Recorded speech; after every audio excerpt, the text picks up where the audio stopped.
I Long. want to welcome you to House of Reawakening Minds and our instructor for tonight, Brother Abdullah Bey. All right. Islam, everyone.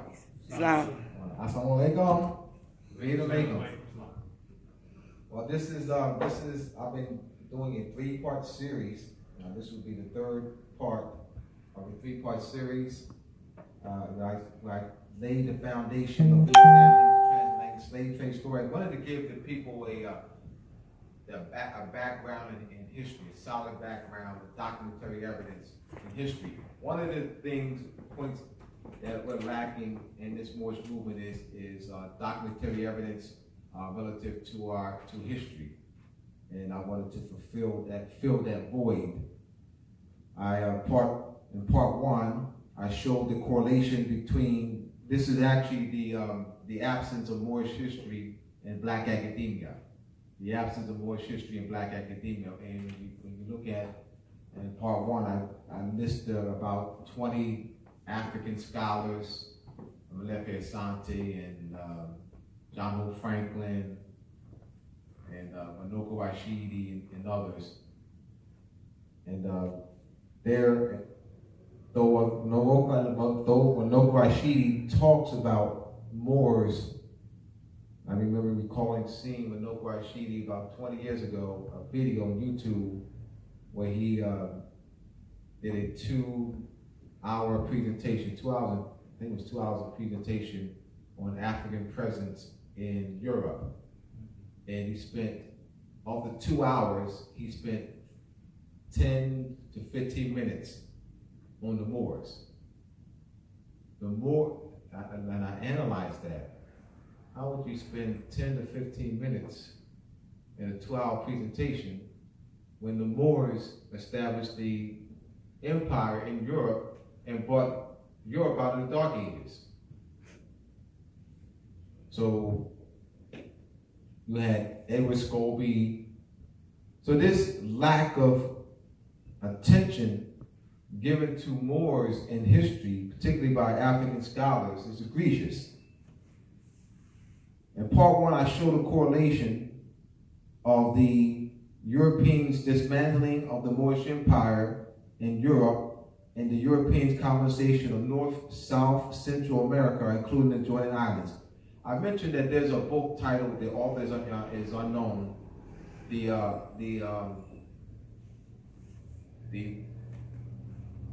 what's it called? The Conquest of America. Discovery of America, the outgrowth of the conquest of the Moors. The author is unknown. Pulitzer market, he actually did a book review in his first newspaper, Pulitzer Prize. Yeah, he was a publisher of a newspaper in New York. So he actually previewed that book in his first edition. The Discovery of America, the outgrowth of the conquest of the Moor. So the title is so revealing, showing that there's a correlation there. And one of my former co-workers asked me back in September 2011, as it was the first day of school, and I had done extensive research and done a lot of writing in Moors and Masonry. And I was talking to him about things, a lot of material that I had come across during the course of the summer. And he asked me, how did the Moors come into power? By defeating, how did the Europeans come into power and world domination? By defeating the Moors. That is a clear documentation. There's a clear correlation through documentary evidence that the Europeans came into world, the Portuguese, the Spaniards, the French, the English, the Scottish, the Germans came to world power and domination by defeating the Moors. That is documented. It's irrefutable. So for the life of me, I can't fathom why these African scholars have not given great attention. Those who do give a little bit of attention to it, they'll talk about the African presence in Europe And when they talk about the African presence in Europe, they'll talk from the standpoint that the Africans were once under European oppression or were free from slavery, and that the Europeans accepted that they rose to become scholars or intellectuals and musicians. No. We didn't rise to become musicians. We weren't under European cloak and rose to become musicians. We established an empire in Europe. We brought Europe out of the Dark Ages. All right? So I'm just building up for today's presentation, just giving you a background. It's important that we clearly understand Moorish history. You have, for the past 10 years, the FBI has been presenting a report to all police departments throughout the country about sovereign citizens. And sovereign citizens have been, the Moors have, this Moorish movement and the Moors have been grouped along with that sovereign citizen movement, and they define sovereign citizen as, those hate group, extremists, domestic terrorists, paper terrorists, anti-government, lawless.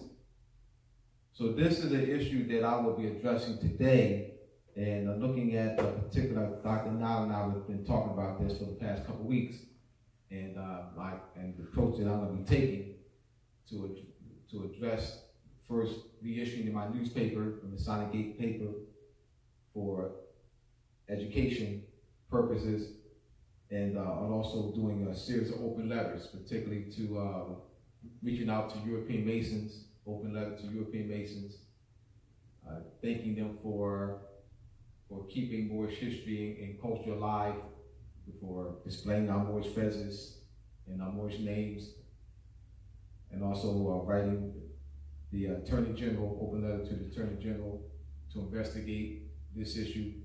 All right.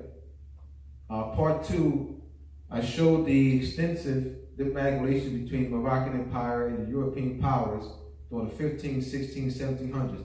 My book addresses that issue. My book, Moors and Masonry, you can go to moorsandmasonry.org, moorsandmasonry.org to get the book.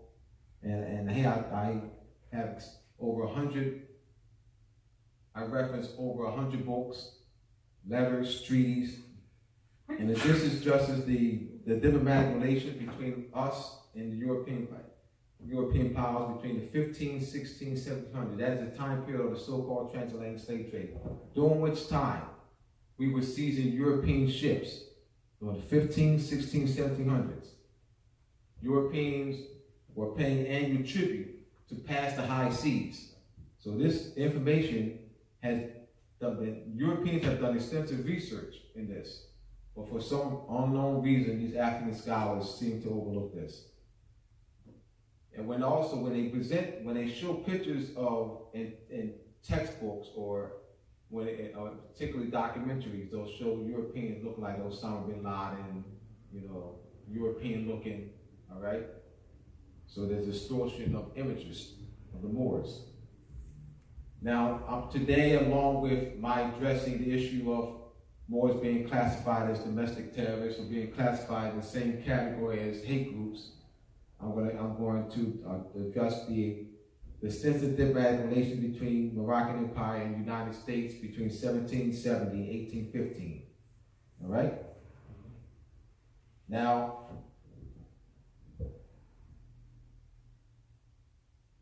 on the board I have the growing Moorish movement. This comes from an article titled on the ADL 100 Special Report, The Lawless Ones, the Resurgence of the Sovereign Citizen Movement. The Lawless Ones, the Resurgence of the Sovereign Citizen Movement. And then there's a section, one of the bullets they have is the growing Moorish movement. And notice, Moorish is in quotation. I wrote what's there. I put that there. So the question is, why is Moorish in quotation? because that quotation that, would have a meaning. Why in quotation? Why do you think Moorish is in quotations? I'm gonna open it up to the audience.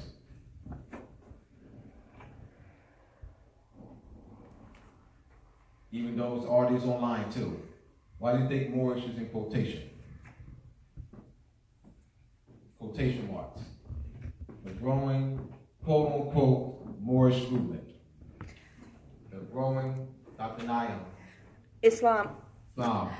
It would appear to me that when by them putting the Moorish in quotes, they're kind of, I don't want to minimalizing, or they're taking away the legitimacy of being a Moor. Yes, that'd be one point. Anyone else? What about those online? They have put any comments online? The growing Moorish movement. The growing quote-unquote Moorish movement. The growing quote-unquote Moorish movement. All right, before I give my 2 cents, anyone else? Dr. Nailah was right on target. What they're saying here is that these people they're pretty much saying that they're not Moors, they're calling themselves Moors. There's somebody else. They're the Africans, Americans, or blacks, and they're identifying themselves as Moors. All right? Yes. Someone says, Brother Al-Tariq El-Bey says to make the title questionable. To make the title questionable, all right, or to make the nationality, to make the nationality questionable. All right? Yes, brother. Here.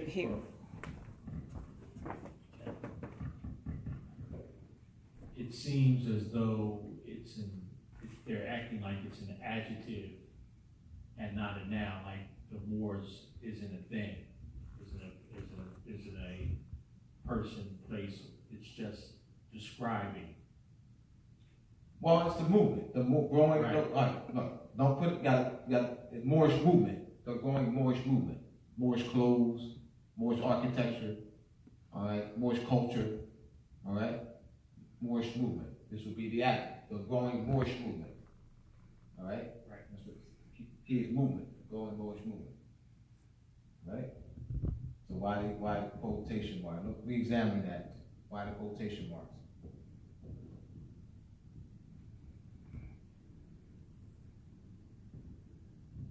They're legitimizing it. All right, anyone else online? And this is my style here to stimulate thought. I want to like to stimulate thinking. Brother Bob. Singling out a specific.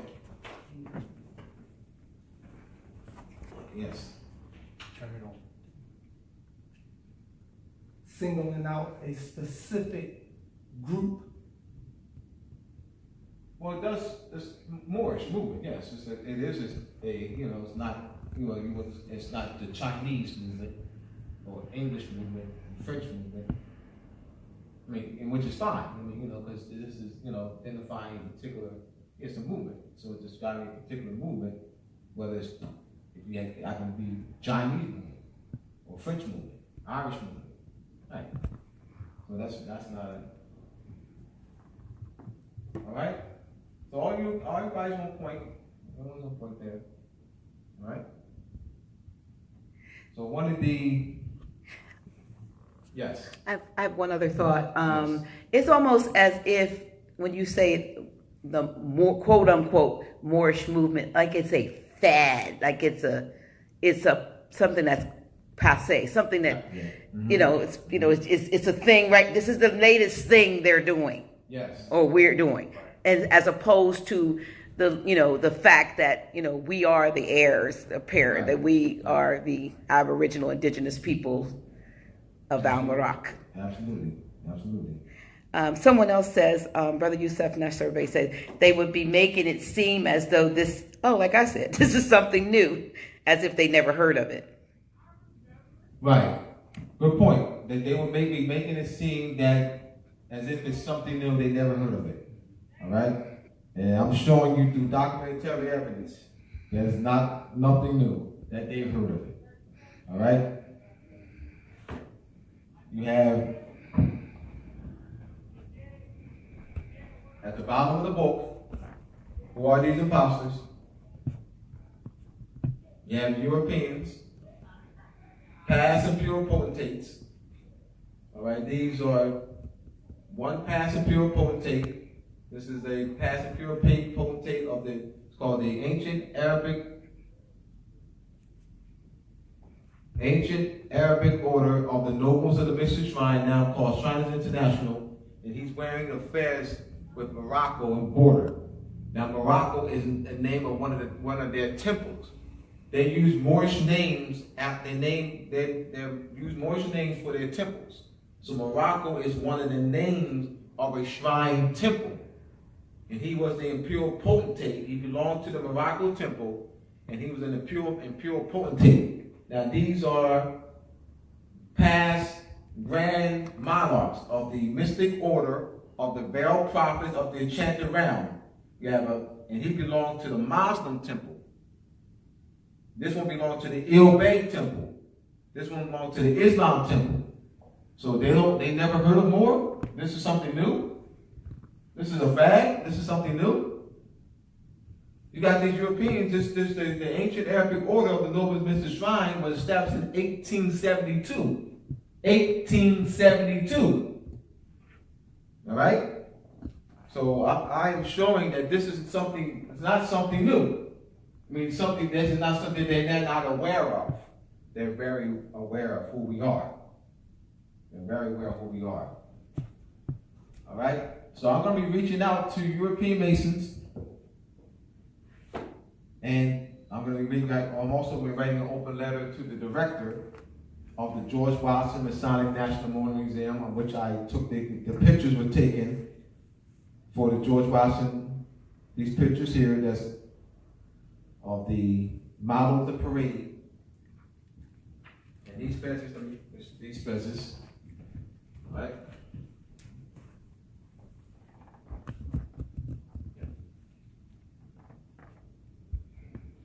You want to do me a favor, brother? Come up here, please.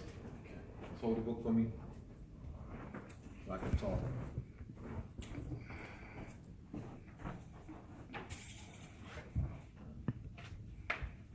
All right. So we have these pictures. That's from the George Washington Masonic National Memorial Museum. And those are the glass cases. That's the Shriner's Room. That's the Ancient Arabic Order of the Nobles of the Shrine. And you see pictures of various fezzes with various Moorish names on it. Those are the names that they use for their shrine temples. But yet, they don't know who the Moors are.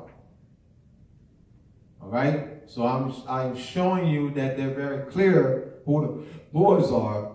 So they have been preserving our history and our culture and their orders.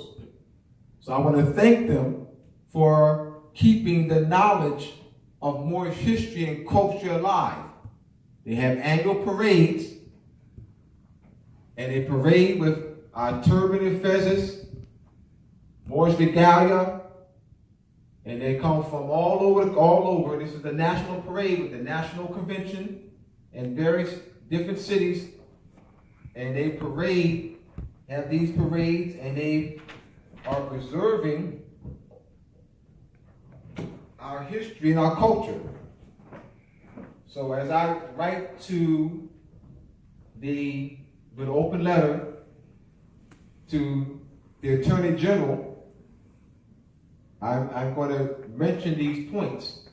I'm not going to be presenting something that the Attorney General doesn't know. All right, I mentioned these because it's going to be an open letter, not a closed letter. It's going to be an open letter. I mean, we're going to have these pictures in the letter. When I'm going to have an open letter in the newspaper. So I'll send a letter on 8.5 by 11 along with the newspaper article. So I'm going to have the new letter that I sent to the Attorney General and the newspaper as a feature article. So I'll send the article, newspaper, and the letter, all right, on 8.5 by 11 to the Attorney General. All right, so I'm not doing any closed letters. I'm not doing any closed letters with them. No closed letters. Close letters. All right? So making it clear that because we're looking at discrimination here.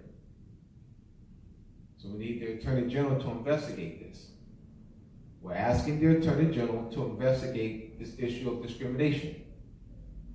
FBI has sent reports out to every police department in the country. All right? So when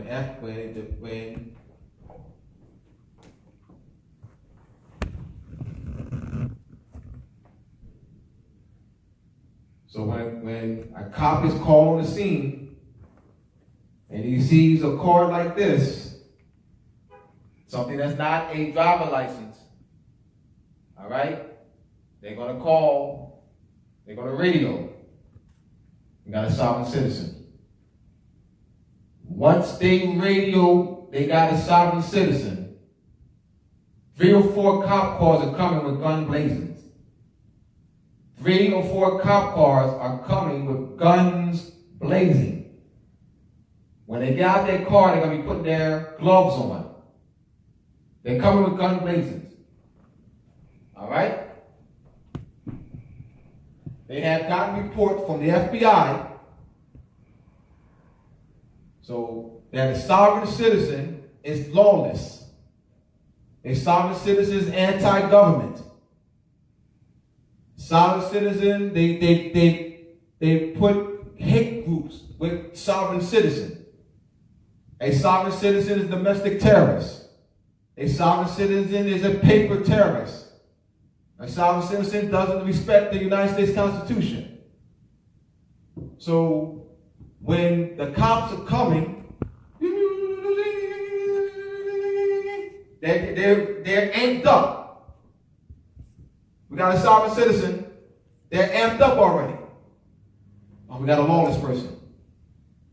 Domestic terrorists. So they're already on alert. So they come out their cars and put their gloves on because you're a criminal. Already. You're a domestic terrorist. You're anti-government. You don't respect the Constitution. They're already, all right? So you got it. So we got to address that. We have to address that. Seriously address that. Yes, Doctor. I know. 2 questions. One is, I'll do the second one first, and then we'll do the first one. Sovereign citizen, they said, question mark, how can you be both? And then the other question is, so what do we do to protect ourselves? All right, let me clarify my point.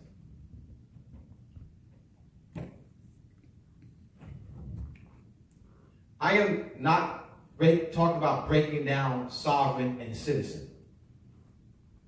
What I'm talking about is how they are defining this. Please hear me out. Please hear me out. I am not going to break down sovereign in the word citizen. It's not.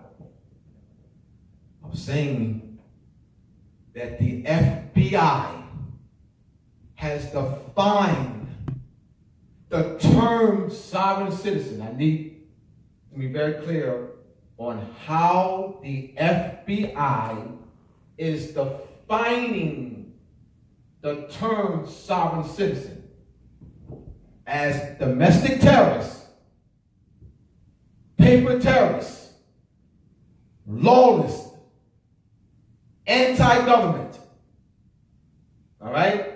One who doesn't respect the United States Constitution, hate group, criminal activities. All right? We need to focus on those issues. All right? Do I need to write on the board? Do I need to write those points? Those points are in the update that Dr. Nailah sent out earlier today. The advertisement that was sent out earlier today. We need to focus on those points of how the FBI, who sent out reports to the police department in the country. So once again, we do this again. Woo. I got mine. All right, let me stay this. Driver license, please. Driver license. All right. What is this? You have a driver license? I have a right to travel. oh, we got a sovereign citizen. We got a sovereign citizen. So I'm letting no know, but we got a sovereign citizen. All right, now you got 3 or 4. Remember, they're not. 3 or 4 cop cars are coming. Once you gotta understand, when they get the brief at the police department, coming from the FBI, all right, they're looking at points: domestic terrorists, paper terrorists, anti-government. That's how they're defining it. So we need to focus on that. So when I write the Attorney General, I'm going to emphasize those points. I'm not going to be breaking down the word sovereign and the word citizen. I'm going to focus on how they are defining sovereign citizen. That's the point I'm going to be working. I'm not going to get into the etymology of the word sovereign. I'm not getting into the etymology of the word citizen. I want to focus on how they are defining sovereign citizen. Keep in mind, when the cop get the brief at the police department, they get the report from FBI. They already the brief on anything that looks like this. Anything other than passport, driver license, anything that looks like this. All right? They already go see you as a criminal. Anything that looks like this, there's flaws in it. You know, we got the driver license. Oh, we got a sovereign citizen. They're coming. Guns blazing. They're coming 3 or 4 deep. They're coming 3 or 4 deep. No for sure deep. Once they radio sovereign citizen, once that one cop radio sovereign citizen, they're coming 3 or 4 deep. Trust me, when they come out their car, they put their gloves on. They're getting ready. Because they've been debriefed, coming from FBI, all right, that you're a criminal. You're you're a terrorist. You're a threat. All right? You're lawless. You don't respect the law. All right? That's how I'm telling you. That's how the cops are, that's how they're indoctrinated. The cops all over the country are indoctrinated. When I was in June, I was at the pub, restaurant in Camden. I did a book signing there in June. And it was early on. It was mostly you had Europeans and Asiatics attend the pub. It's a restaurant been there for over 40 years at Camden. All right? It used to be called what they call the airport circle. Now they took out the circles. It's right there, the pub. I did a book signing. I had a book signing. Now, I went over to the owner, European, and showed him my book, more information. There was another European sitting next to the owner. So he looked through it, he looked through the book, saw the cover. And then that European said to me, well, he slid the book over back to me. Oh, you're a sovereign citizen. I said, he's a cop. Because only a cop would say that. They're trained. I mean, no, that's what FBI, reports all over the country. They say, oh, you're a sovereign. From my book. From my book. So he said, oh, you're a sovereign citizen. So what he said is class me as a criminal. I'm a terrorist. Anti-government. All right? So I went over to my friend, who was a large initiated Mason. I said, oh, that guy's over there, that European over there, he's a cop. I said, how you know that? He said I'm a sovereign citizen based on my book. Now, there's nothing in the book that says sovereign citizen. Sovereign. Now, if he was just a Mason, he would never say sovereign citizen. Masons don't. They say sovereign grandmaster, sovereign general, sovereign inspector, not sovereign citizen. Yeah, they don't say sovereign citizen in the lodge. It's sovereign grandmaster, sovereign general, not sovereign citizen. They say he's a cop. I mean, no big deal. He's a cop. Right? He's a cop. Right? That's a dead giveaway. Right? It's a cop. Right? Yes. Yeah, the question still is on the floor about what do we do to protect ourselves given this information that's being disseminated to. The first issue is education, what I'm doing tonight now. I already know that question All right. Did we talk about this? Yes. They went action. I'm with that. Now, I'm going to say this. Now, I trust that the person who's asking that question is willing to help me. I trust the one who's asking the question is willing to help me. Is willing to help me. All right? He says yes. I'm going to say it again. I trust the person. I get that too, Dr. Trust me, I've been doing this long enough. I apologize, y'all. I've been doing this long enough. Trust me. I get a lot of yeses. I've been president of the NAACP at Glasgow State College. Secretary of Return, I got 30 years in. I got 30 years in of activity. Back to my college days. I get a lot of yeses. But when it's time to lace them up, put the boots on, them yeses, you don't even see them. And I'm not saying that's the case. I'm not saying that's the case. But I'm just putting it out there that I get a lot of yeses. All right? So what do we do? First issue is education. All right? As I said, what I'm going to do is reissue the Masonic Gate newspaper. 8 pages, and I'm going to have a proclamation, as I had in the past issue, the first, second, and third issue, a proclamation page, where I charge $50 for those who want to post their proclamation, name declaration. All right? I'm going to have 1 or 2 pages of that, to help pay for the paper, printing of the paper. All right? I'm looking, and I was going back and forth on what would be the first. I'm looking to reach out to Masons, European Masons. I've already reached out to brothers and sisters, but to reach out to European Masons and to address this to them, and I'm going to be reaching out to by thanking them for keeping Moorish history alive. As the Moors have been classified as domestic terrorists, so forth. So I'm going to be doing that. So I'm deciding what letter should I write first, with letter and also a signature. Do it electronically. I can have it online. Create a separate website for that. This is plan action. So we're talking about plan action. So this is what you do to protect yourself. He's looking. All right. He or she, he is looking for, if he were stopped. I'm with you. I got you. All right? I'm looking at addressing it on a national scale.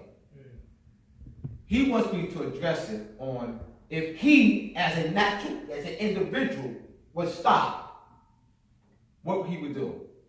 I'm saying, my brother, we have to address this on a national scale. This is coming from the FBI.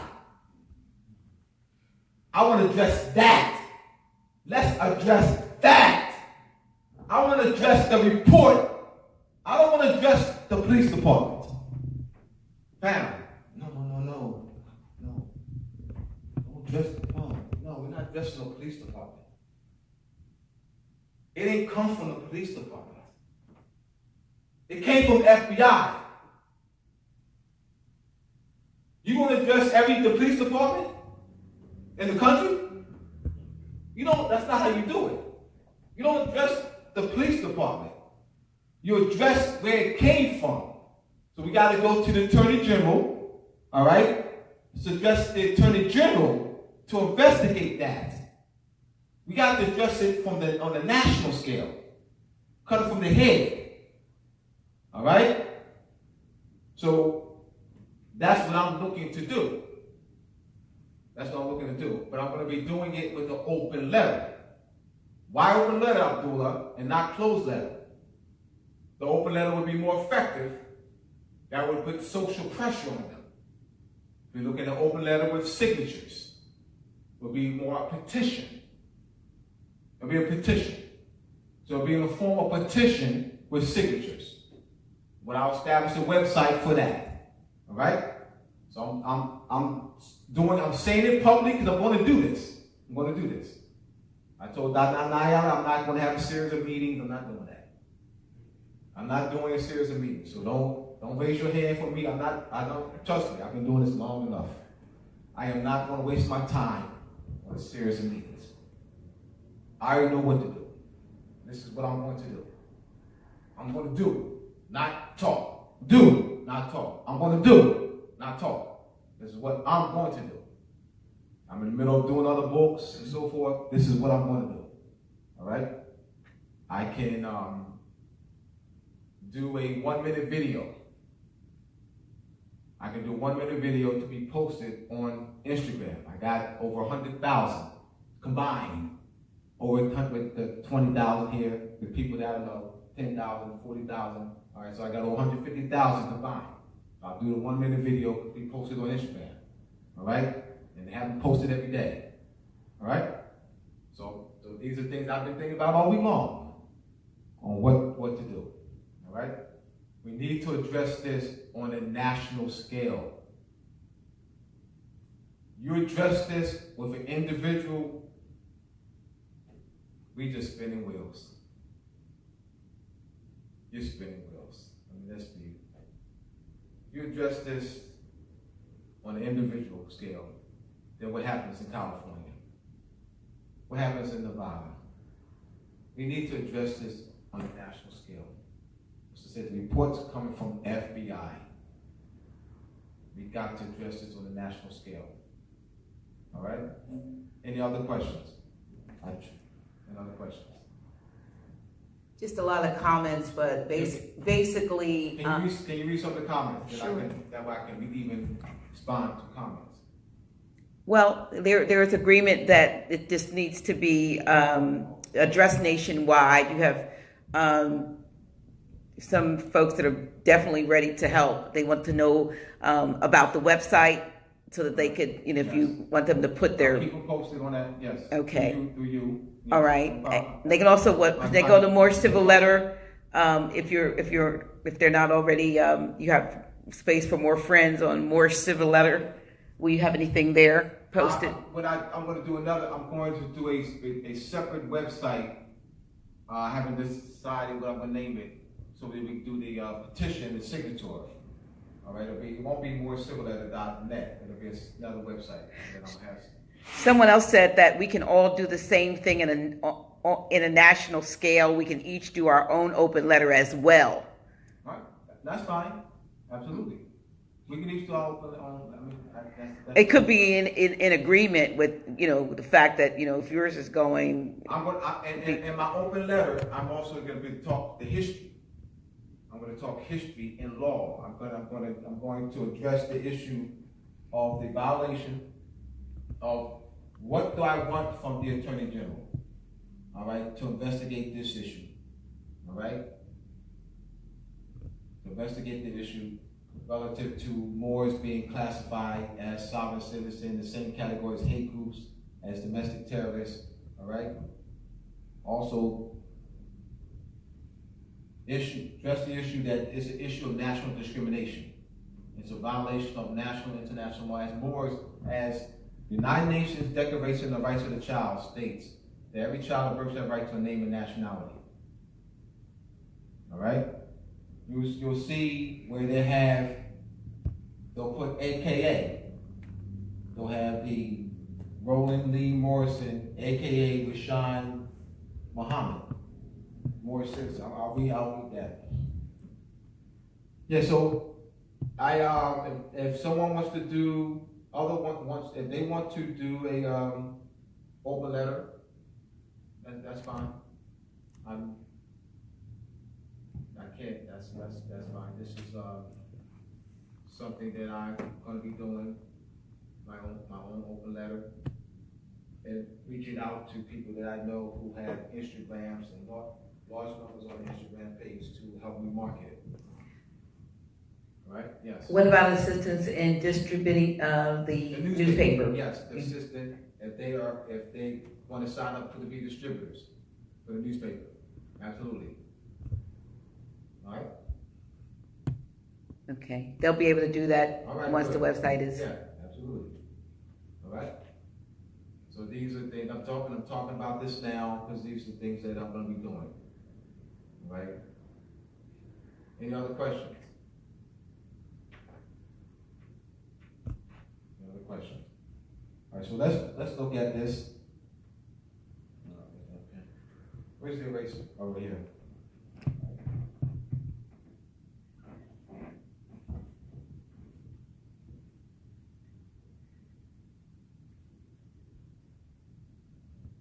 I know you did say that you're going to use social media, right? Yes. So somebody says you need to post. I think you mentioned Instagram, Yeah. but whatever, Facebook, Facebook, Twitter. Instagram,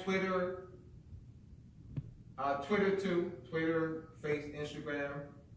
You know, I know a lot of young people use Instagram too, and I have those who have Instagram accounts of 20 to 30,000. You know, these are people that I already have. You know, that they've been marketing my classes for a period of a couple of years. And someone else said the United Nations needs to be made aware of this. Yes, absolutely. United Nations. Yes. And I'll even have a carbon copy to United Nations. All right? Carbon copy to Donald Trump. All right? Carbon copy to the 50 substitute beys called governors. All right? So I'm saying but you're addressing police departments, you're wasting your time. And this is just a waste of time. You got too many of them, and that's it. That's coming from the FBI. So you addressing police departments is just a waste of time. You got to address them on the national and international scale. All right, you're talking about being effective. And and hear me out. I've been doing this a long time. We got this microwave mentality of instinct. Someone said the Pope also. I am willing to. How about the Pope? The substitute. The vicar. Egyptian ruler. Yeah, he needs to be. Egyptian ruler. If you want to address the substitute Egyptian ruler. Why am I calling him substitute? Because he's not that. He's not the Pope. Because that's an Egyptian title. He's the substitute Egyptian ruler. That seat he sits in belongs to you. It's not his seat. They traded places with us. The garbs that he wears, that represents royalty. The sovereign power. It's not just a headdress or garb that he wears because he decides to wear it. It has meanings to it. It belongs to you. The seat of St. Peter's, which is Patan, that belongs to you. It's right in front of your face. All right? So the substitute Egyptian ruler, I will never call him Pope. Never. I will not even address him as Pope. I won't even address him as Pope. Even in the letter, I won't address him as that. I won't. So if you say I should, I'm not doing it. I'm not addressing him as Pope. You're telling me to give him a title that doesn't belong to him. It's your opinion. I'm going to say Pope for it. So substitute Egyptian ruler. See, they know that. See, they know that we don't know that. So they playing us. So they take our titles and then we call them that. So let's say like Jew. We'll call people, Jew. Well, that's Dawoodi. That's Egyptian. It's not. How does that make Aryan? That means noble. Aryan. That's not a German verb. Aryan race. It's not a race. That's a title of nobility. That means noble. That's what I'm saying. That's what I'm saying, that the Europeans have distorted.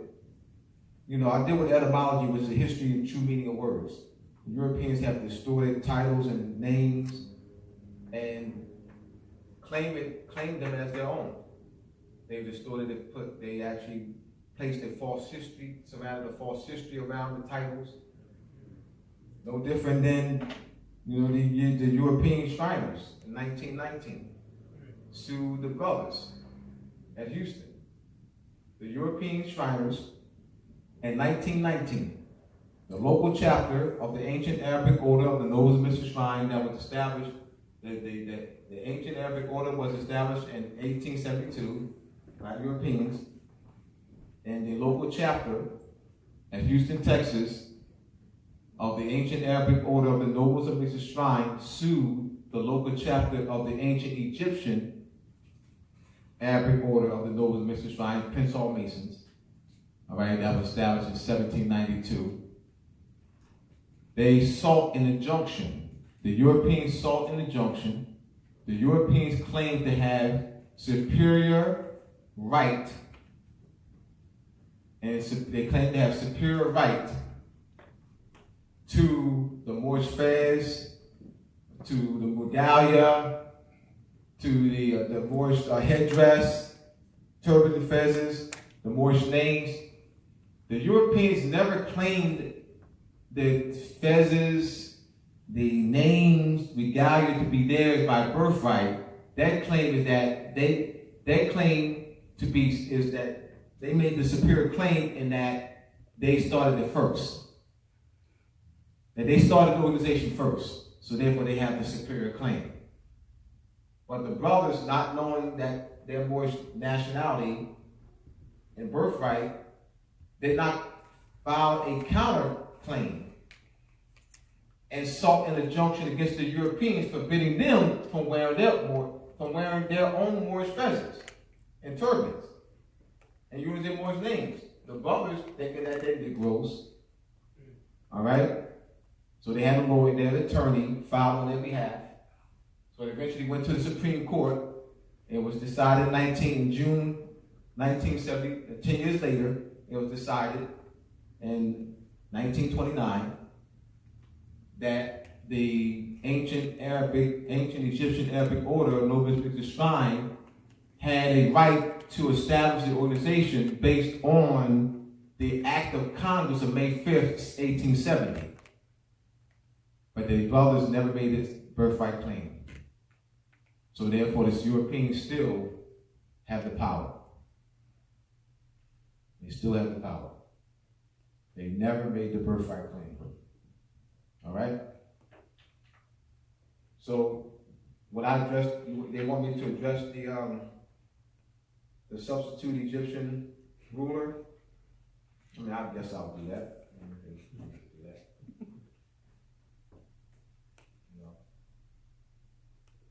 I do that.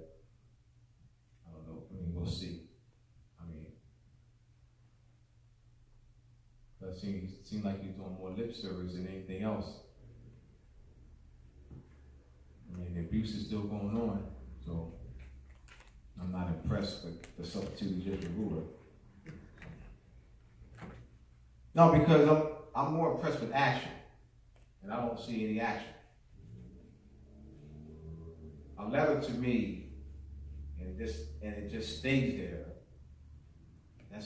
I'm not impressed with that. Yeah, we want action from the Attorney General. With action.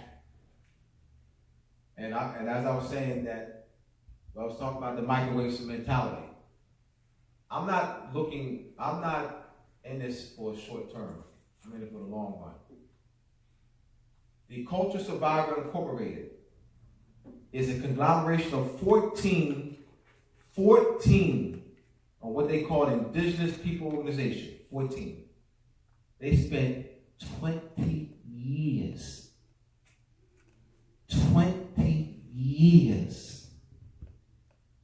working, negotiating, organizing, pushing for the Organization of the American States to adopt the American Declaration of Rights of Indigenous People.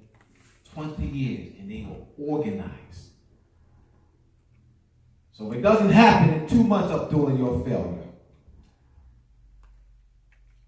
In 2 months, Abdullah, you're a failure. Because we got this microwave mentality. I'll help you, Abdullah. I got 1 week in me. I'll help you, Abdullah. I got 2 months in me. You with me for 5 years on this?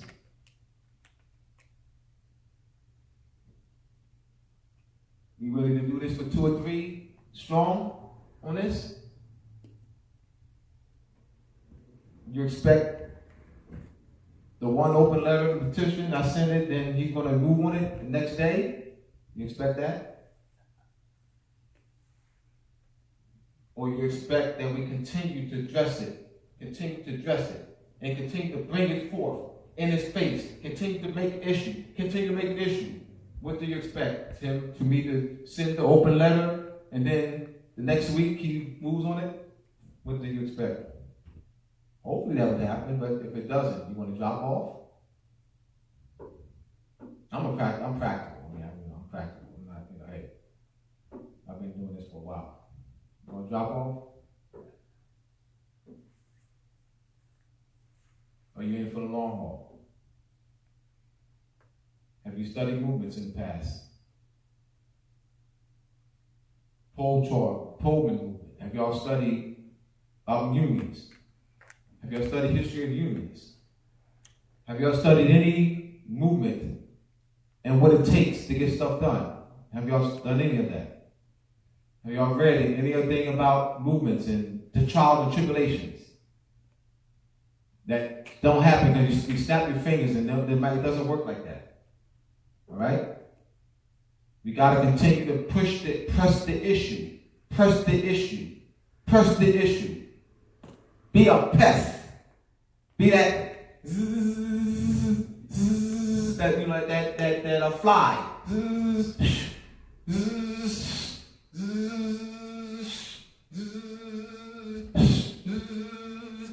know the fly.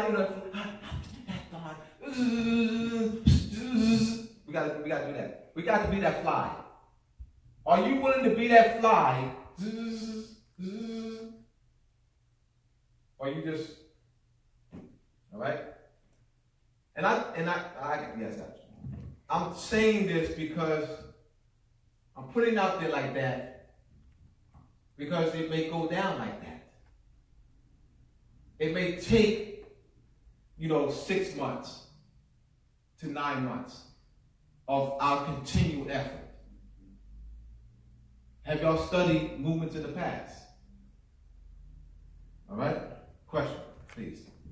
Okay, let me see. This one, one question or one comment is what about remedy rather in international court? Or just read states. Yes, file definitely to one of the issues, one of the things we will do, that we will seek to do, is file suit. Yes. Okay. First issue that I would suggest, you don't got to go with my suggestion, is we give the Attorney General a chance to investigate.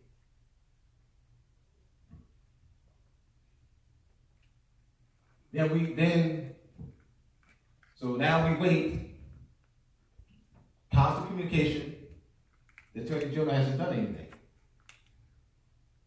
We don't want to say, well, Abdullah, it's a waste of time.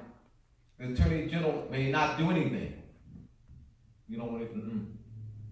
You want to have documentation that he ain't doing nothing. You can't say, well, see, we didn't go to the Attorney General because we thought the Attorney General, that's not a good approach. It's not a good approach. Because then the Attorney General, no, that's not a good approach. You want to approach the Attorney General and give them an opportunity to address it. Then we'll have on record that he didn't address it. That's what I'm saying. Yeah, you want on record that he didn't address it. You know what I'm saying? All right. So that's what I would suggest. Now, we want if you want to straight go to the suit, then that's fine. That's fine. All right. Yes. Okay, Howard Nichols says that the government is rogue, so all arguments by us is void. They care not of any treaty or anything else you may present in litigation. We have no military might to make them honor the paperwork. All right, I'm so glad she said, who's that? Howard Nichols. All right. No, it's not. No, it's not. I'm going to tell you why it's not. I'm not going to say no, it's not, and I'll explain why it's not. She said the government. He. Yeah. Said the government. He did not say, he said the government is rogue. He did not say the European occupying power is rogue. If he had said or written that the European colonial occupying power called the United States is rogue, then we're good. All right. Oh, you think that the government? Oh, wow. I've been doing this. I've been here just wasting my time. Showing that we've been here. And, we had them in slavery, and they was paying us tributes, and I did all that, and I showed our empire in Europe, and, we built Europe up, and I did all that, and wow, and they're still saying the government. All right, well, I got to do this again? No problem. We got to clear this up, man. This is... Brother Howard,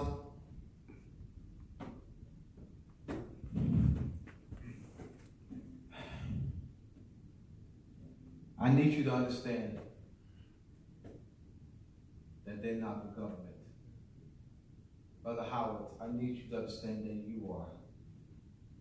I need you to clearly understand that you are. Brother Howard, you've given them power by saying they are the government. Brother Howard, you need to call them what they are. You're giving them power by saying they are the government. All right, let me do this. Okay, we'll do this again. All right, Brother Howard. All right, what are these Europeans wearing? Are they wearing they're wearing the English fez? Or they're wearing the Scottish fez? Are they wearing the Welsh fez? Are they wearing the German fez? What are they wearing, Brother Howard? What's it called? It's a Moorish fez. All right, it's the Moorish fez. These Europeans are wearing your fez. All right. I keep forgetting about I totally forgot the two cameras. Well, because I can't show my camera. They totally forgot, so we're going to be very clear. On the back, all right? So you have Europeans, Europeans in bondage, Moors have Europeans in bondage.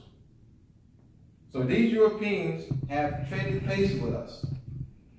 And they're running our Moorish government. And I know it's you see Donald Trump all the time on TV, he's on C-SPAN, and he's on, ABC and NBC and CBS, and, he's on CNN, and because you see these European faces, he's in the Moorish Oval Office.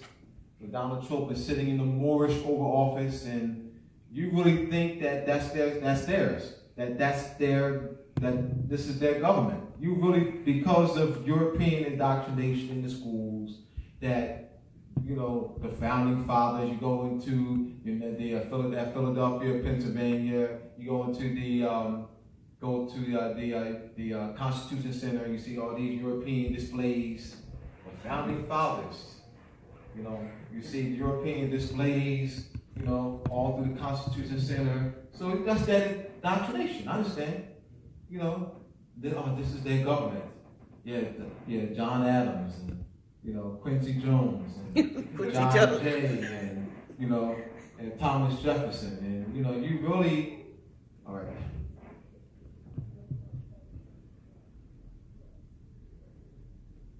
We raised them up in Europe. Let's not even talk here right now. Let's talk Europe. Where did the Europeans get their education? Who taught the Europeans jurisprudence? Who taught the Europeans philosophy? The Moors did.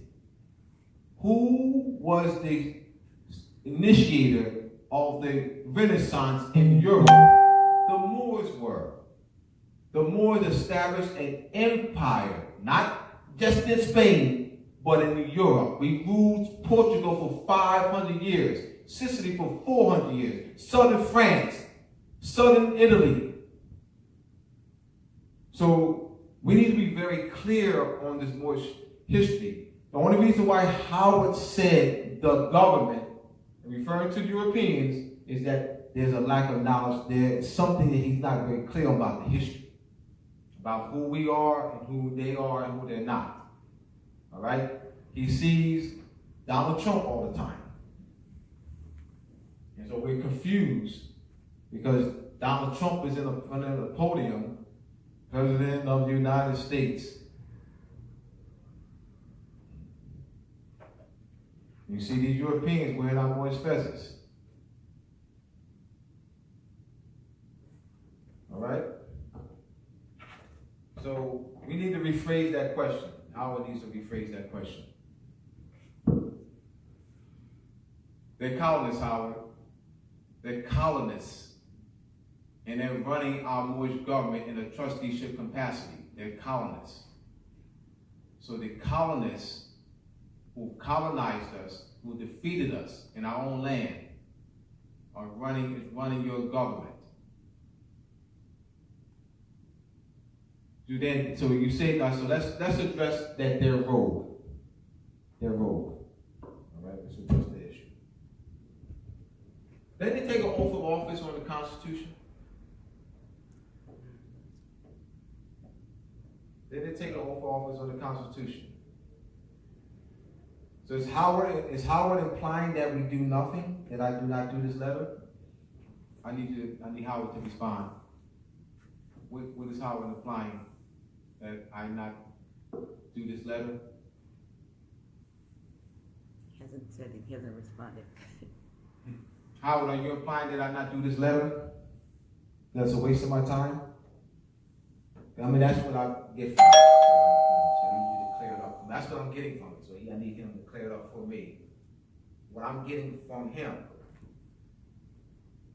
is that it's a waste of my time to even do the letters in the first place. Why do the letter in the first place? They were wasting your time, Abdullah. Remember, it's an open letter. So I'm educating too. And it's going to go widespread because the connections I already have. And we're going to be posting, I'm going to be doing a series of 1-minute videos that can be posted on. I'm not going to do 1 minute to 10 minute videos. I'll do some 1-minute videos. I'll do some 10-minute videos to be posted. All right? Well, I'll talk about the letter. So there's certain strategies I'll sit around. Yes.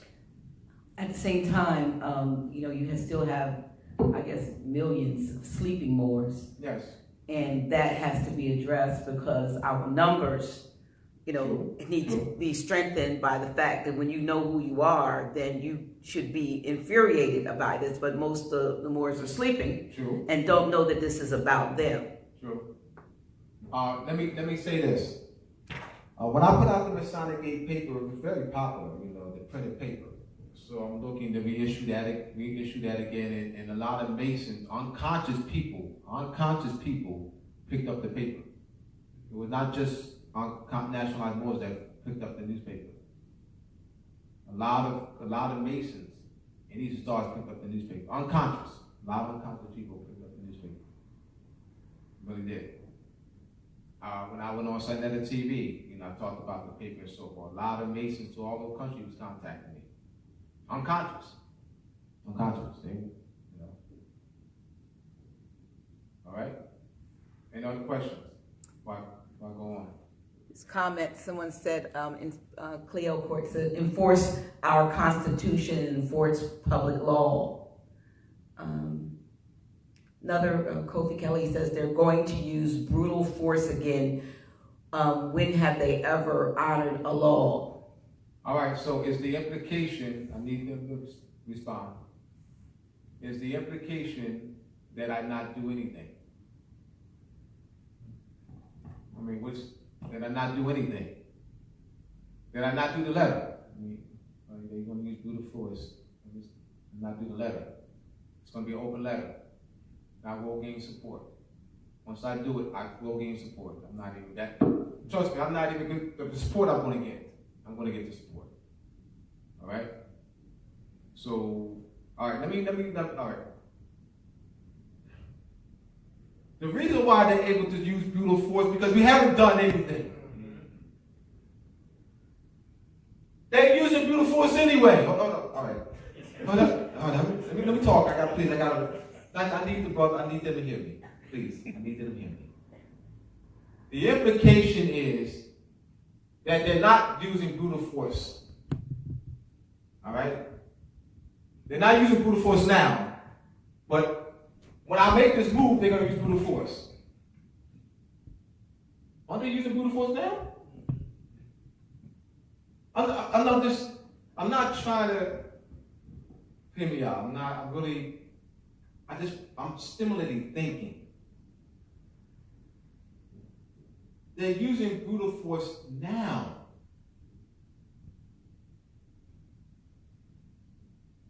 They shot the 16-year-old boy, a cop shot a 16-year-old boy in Chicago 3 years ago. They're using brutal force now. What about the hoses in the 60s? You know, hosing children's skin off their bodies. What's that? What about in South Africa? Apartheid. Mowing down unarmed children and women. Unarmed!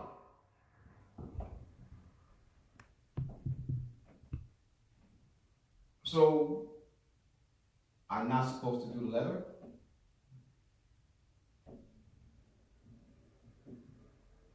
Rodney King, what was that? What do you call that? A slap? They were slapping him? They slapped him? Or is that brutal force? Mayor Rizzo, former Rizzo in Philadelphia. He led what? Brutal force attacks. His national more classified as black and Negro colored. So, to say they're going to use brutal force, that implies that they haven't used brutal force yet. That's trying to stimulate thinking, that's all. These comments are good. I just want people let's think. Other comments? Do y'all have any questions or comments? Criticism? I don't know what I'm talking about. I don't know what I'm doing. I'm wasting my time, whatever. I'll take it all. I'm going to do it anyway, so I'm doing it anyway. In fact, I was criticized. Let me do this. Let me say this. I was criticized by nationalized Moors. When I talked about putting out the Masonic Gate newspaper in 2013, when I talked about reaching out to Masons and Eastern Stars, I was criticized. By nationalized Moors, criticized. Said I was wasting my time. Today, I got Masonic connections all over the country. And they're unconscious, and they're becoming conscious. When I went to Chicago, that Chicago connection led to a Midwestern connection. I got a Midwestern distribution by making the connection. And one brother called me in August that led to my doing the lecture in Chicago. It was already set up with my aunt. And that led us for me to do the lecture at the Masonic Lodge at Chicago. And they have a Midwestern through them, I'm connected with 7 other states, major cities in the Midwest. So, I'm going to be criticized. You do something, you're going to be criticized. You're going to be criticized. I'm not going to be able to please. I'm not even trying to please everybody. Some may disagree with me. Fine. I know for sure that I'm going to do something. I'm going to do something. All right? But Brother Yusuf Nasir Bey says many Moors will have to ask themselves, what is the means they proclaim if not going to be active? What is our purpose here on this earth plane? I agree. And Asara Nasu Amun Ray Bey says, what are you more scared of? What are you more scared of? You're dead already. Wake up, my people. It has been a military operation against us. Yeah. When will the Moorish king stand up and protect the family and the blood? Cowardly. I'm with you, brother. Thank you. That's what I'm trying to do. This has come from FBI. They sent reports to all police departments throughout the country. What are they doing? Thank you, Bob. Thank you. I'm not addressing it just for me. I'm addressing it for them too. Hey. All right, so I think I can continue here. All right, now. One other question, it says, why are people making it, Brother James Bey says, why are people making it hard to nationalize? I don't know what people. Why are people I can't. Making it hard. I understand the question, but how do I address that when I don't know? What is. He might know one natural person he came across that which he having that issue with. So I can't generalize. Unless I have knowledge of that. I mean, it's just really unfair. It's unfair for me to comment on it. Yeah, to comment on which I have no knowledge of. I can't generalize his one experience to everyone else. I mean, that's just unfair for me to do, and I'm not going to do that. So we'll move on.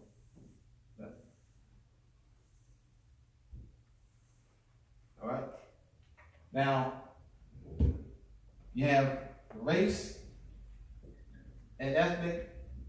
I talked about before, and ethnic standards for federal statistics. This is going in the letter too. Statistics and administrative. I love the comments, though. Thank you. Administrative reporting. That's directive policy.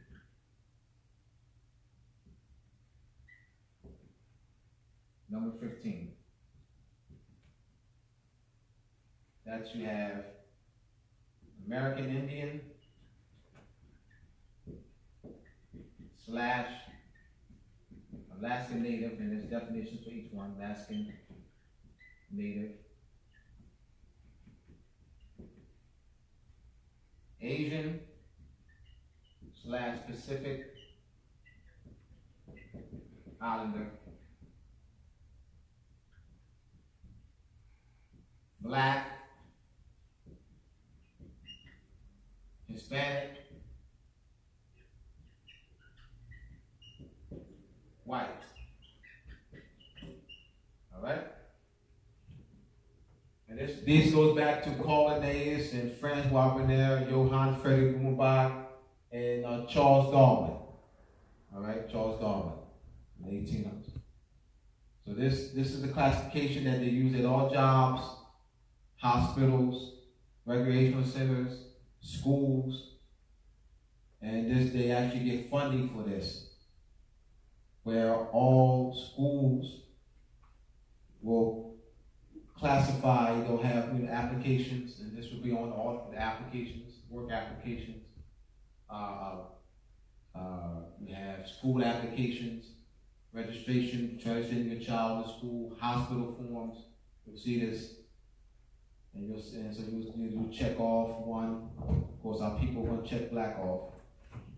Moors want to check black off. All right? Now, I'm going to address this in the letter as well. And my question is,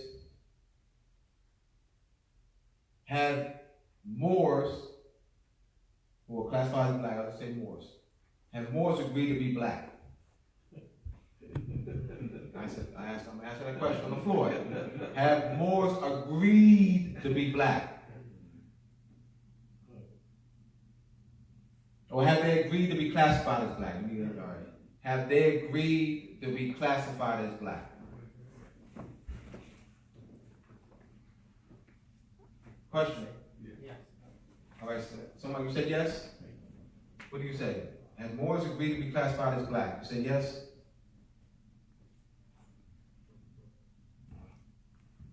You said no? All right, why? Why you say no? Right, I need it. I'm gonna ask you why you say yes.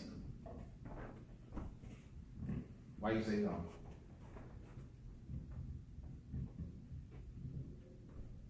I say no. That Moors is a nationality. No, I say have Moors agreed to be classified as black? No. Why not?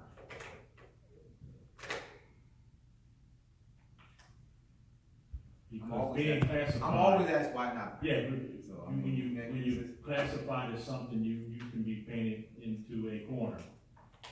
And So have they agreed though? Have they agreed to be classified as black? All right, I would say no, I don't think so. All right. Let me clarify. All right. Parents get these forms. They want to register their child in school. And they check black off. Is that an agreement? Yes. All right. Can you explain why it's an agreement?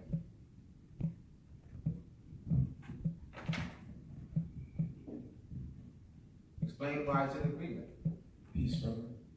Yes. It is an agreement.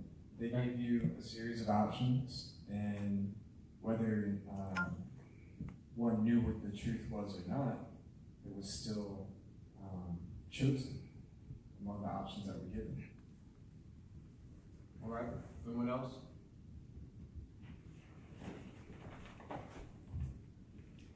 Yeah, I agree, because it's a choice. You don't have to choose something just because the option is presented to you. You are more by blood.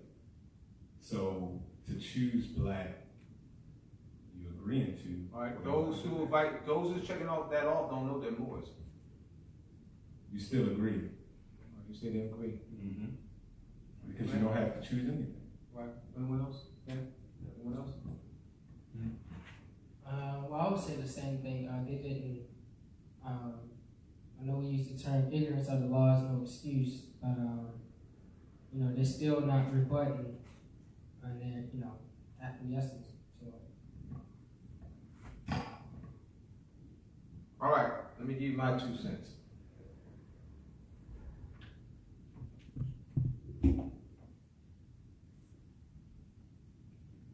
Voluntary,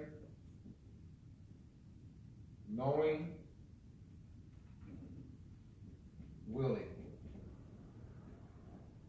Knowing, we knowledge. Voluntary. All right. Let's go back 150 years. Let's go back 150 years. Stand up, please. Go back 150 years. You can't dismiss 150 years. You cannot say, well, today. No, you cannot dismiss 150 years ago. You can't say, well, it's 2017. You cannot dismiss 150 years ago. All right, 150 years ago. All right, so go here. All right. Keep in mind, the children were taken from the parents and put in orphanages. All right. So let's say, let's say you are 2 years old. All right. It's your father. All right. You're 2 years old. So take you from 2 years old.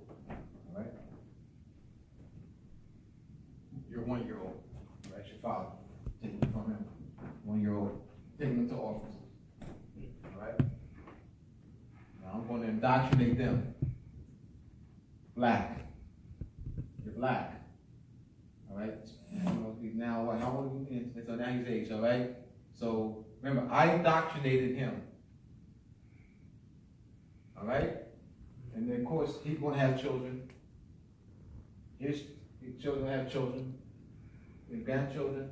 All right, now we're in 2017. 2017. So, of course, naturally, because of that act 150 years ago, they're going to check black off. You can't dismiss that. All right? Once again, I'm going to ask the question again.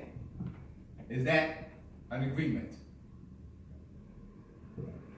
Remember, 150 years now, we're looking generations removed now. The question is, why they check black off? Why did they check black? Why did they check black? You're looking at that they check black. Why did they check black? Why Washington? Why Smith? Why Johnson? Why O'Neill? Why O'Reilly? Why? Not that they're doing it. Why are they doing it? You're looking at that they're doing it, and you're dismissing why. Therefore, you're dismissing history. Thank you. Sit down. Thank you. Give them a hand, please. You're dismissing the history of why Washington, Smith, Johnson, Jones. I'm putting that in the letter. Because what's the name on your birth certificate?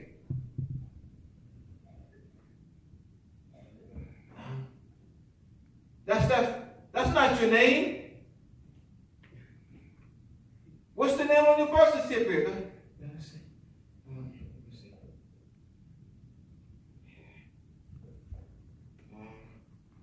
Abdullah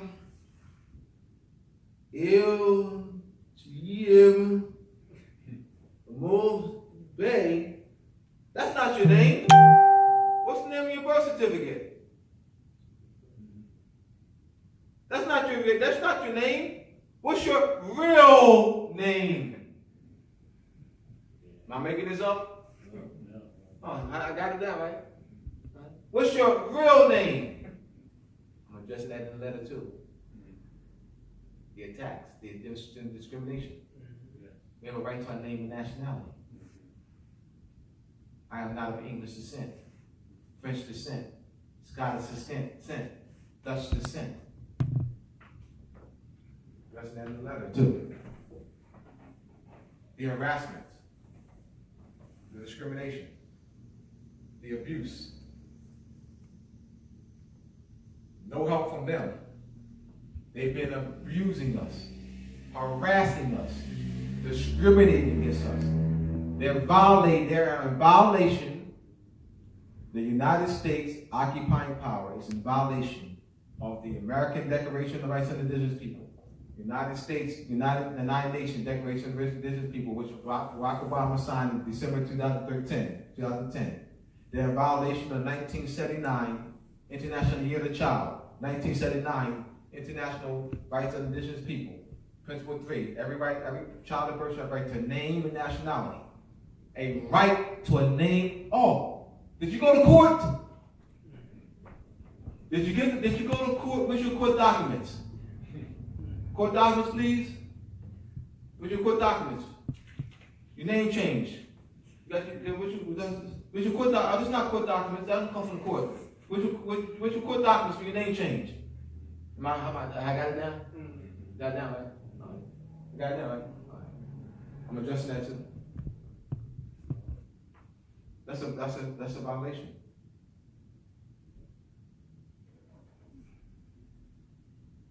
Of course, because of 150 years ago, of course, the names that he was using since when he was a child, that was forced in him. He is on his family, all right, which is of English descent or French descent or Irish descent or Dutch descent or Welsh descent. Of course, why was he using the name? Not that he was using it. Why, as a child? Why is it on the birth certificate? Why was he using it as a child? Why was he using Smith, Johnson, O'Reilly, O'Neill, Brockington, Jones as a child? Why? Because they're saying, oh, that's your real name. Wayne Brockington is your real name. Abdullah El Mosi Bey, that's not your name. Wayne Brockington is your name. Abdullah El Mosi Bey, that's not your name. That's just that in an open letter. They're harassing. That's discrimination. Let's talk why the names. Why we using them. Was that by agreement? No. So how can our people today, when they check black off with no knowledge, now show me in any textbook where they're teaching the word Moors. Where they're saying the people that we colonize or that we classified as black, they will call it African American, and the United States Census Bureau, they are Moors. Show me where they wrote that in textbook, and they're teaching that to our people. Show me that they're teaching our people that they're Moors. They have indoctrinated our people, and they tell you what? They have indoctrinated our people to the false history, false culture, and taken advantage of their ignorance that they what? Through social engineering created. Brother, this is a byproduct of social engineering. You know our people are going to check black off. They already know it. They're going to check black off by the millions. Our people will check black off by the millions. The question is, why? Yes. They also have on those, like I was at the doctor recently, this week as a matter of fact, African American is on there. And what I do now is I cross out African and I write Moorish. Yes. And that's what, I don't know what the woman put in the machine, but I know what I wrote on the paper. Yes. What she put in the machine is black or African American. But I always... Right. Because when I'm saying that, they get money for this. Yeah. They're not getting money for Moorish. This is money. This is the cop. This is coming from the OMB. The Office of Management and Budget oversees the budget. And I didn't even know this. I didn't know this until a few months ago. They oversee the budget, even for the when the president puts the report in on, they oversee the budget. The Office of Management Budget plays a huge role. And guess what department is? Guess what department is in? The Commerce Department. This comes from the Commerce Department. Office of Management Budget. Which is the Commerce OMB, and they have an OMB number. Those forms have an OMB number. That's connected to finance. That's a financial instrument. Yes. Shawnee Levi Marsh L says we are Asiatic. Moor is a nationality. Yeah, Moor's a nationality. I'm just saying. All right. Here's a question though for you. Kofi Kelly asks, what are the ramifications of America not being a member of the International Court? You're gonna make me do this.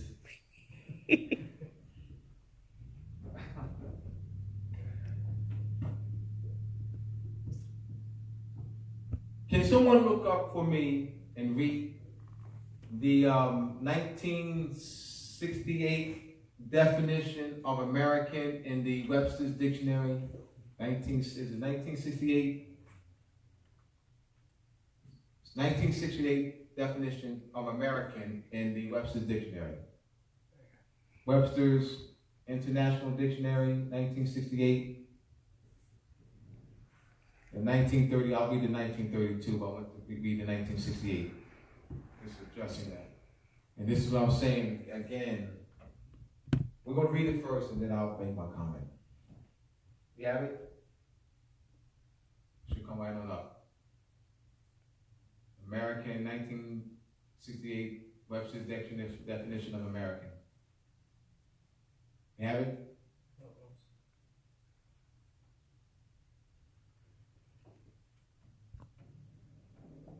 Rob, you put this on the charger for me, please? 18, was it 1828? Thank you. 18. I said 1968? Yeah. I meant to say 18. I didn't mean to say 1968. Actually, I meant to say 1868, but it's 1828. I didn't mean to say 1828. Thank you. 1828. What dictionary? 1828. Read the dictionary in the year. All right, go ahead, brother. Dictionary in the year. Okay. American. It's a noun. A native of Give me the source. Read the source first. Read the source. Always read the source. Okay. American in the Webster's 1828 dictionary. American, a noun, a native of America, originally applied to the aboriginals or copper-colored races found here by the Europeans, but now applied to the descendants of Europeans born in America. But originally applied to whom? But originally applied to whom? Originally applied to the copper-colored races. So who's an American? The copper-colored races. Is Donald Trump an American? He's an orange. So the name America applies to whom? The name America applies to whom? The aboriginals, the copper-colored races. So the name America does not apply to whom? Does not apply to whom? Europeans. Thank you. So the Europeans falsely interchanged the name America with the generic term United States. America, United States. America, United States. America, United States. America, United States. America, United States. So I need her to rephrase that. Or he or she to rephrase that. About the implications of not being a part of... No, it says America, though. It says America. Yeah, what about of America? Yeah. And I think it's a he. I think he. Kofi Kelly. What gives them power is that we continuing to call them something that they're not. They're colonists. They're colonists. They're colonists. We need to call them colonists. We need to call them who they are. We call them by calling them Americans, you're saying that they're native, they're aboriginal, they're indigenous to the land. I mean, you're agreeing that they're that. They're not that. All right. So they say let's substitute the word America for United States. Okay, what are the ramifications of the United States not being a member of the International Court? All right. Relative to our rights, the recognition of our rights. All right. You have the Treaty of Peace and Friendship of 1787 between the United States and Morocco. Bill Clinton, when he was president, he stated that the first country to recognize the United States was Morocco, and that the longest standing unbroken treaty in the world is between the United States and Morocco. All right? So there's some acknowledgement of that. Barack Obama stated that the first country to recognize, when he, president, the first country to recognize the United States was Morocco, 1777. He mentioned the treaty between the United States and Algeria of 1796. So there's an acknowledgement of that. Treaty of Peace and Friendship, which is still in force. So they're obligated to that Treaty of Peace and Friendship, where they have the Supremacy Clause in the United States, all contacts of engagement entered into before the adoption of this Constitution is valid against the United States as against the Confederation. So that goes back to the Treaty of Peace and Friendship. So there's acknowledgement of the Treaty of Peace and Friendship in the United States Constitution, Article 6. Article 6. All contracts or engagements entered into before the adoption of this Constitution is as valid against the Constitution as against the Confederation. 1787, right? Let's go back to the Confederation. Article of Confederation, 1787. So they acknowledge the Treaty of Peace and Friendship. So when the Moors going to acknowledge the Treaty of Peace and Friendship? They acknowledge it, but I'm just letting you know the language that's there. Why would they have an Article 6 an engagement entered into before the adoption of this Constitution? What engagement was entered into before the adoption of the Constitution? I just said it. What year? 1787. There you go. There you go.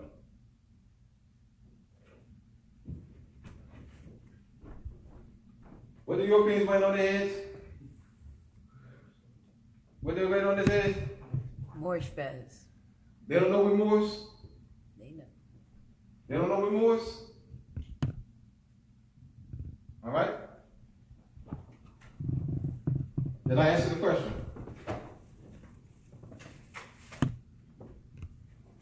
Well, I guess the implication is No, what I'm saying is that it's more so us. than the Right.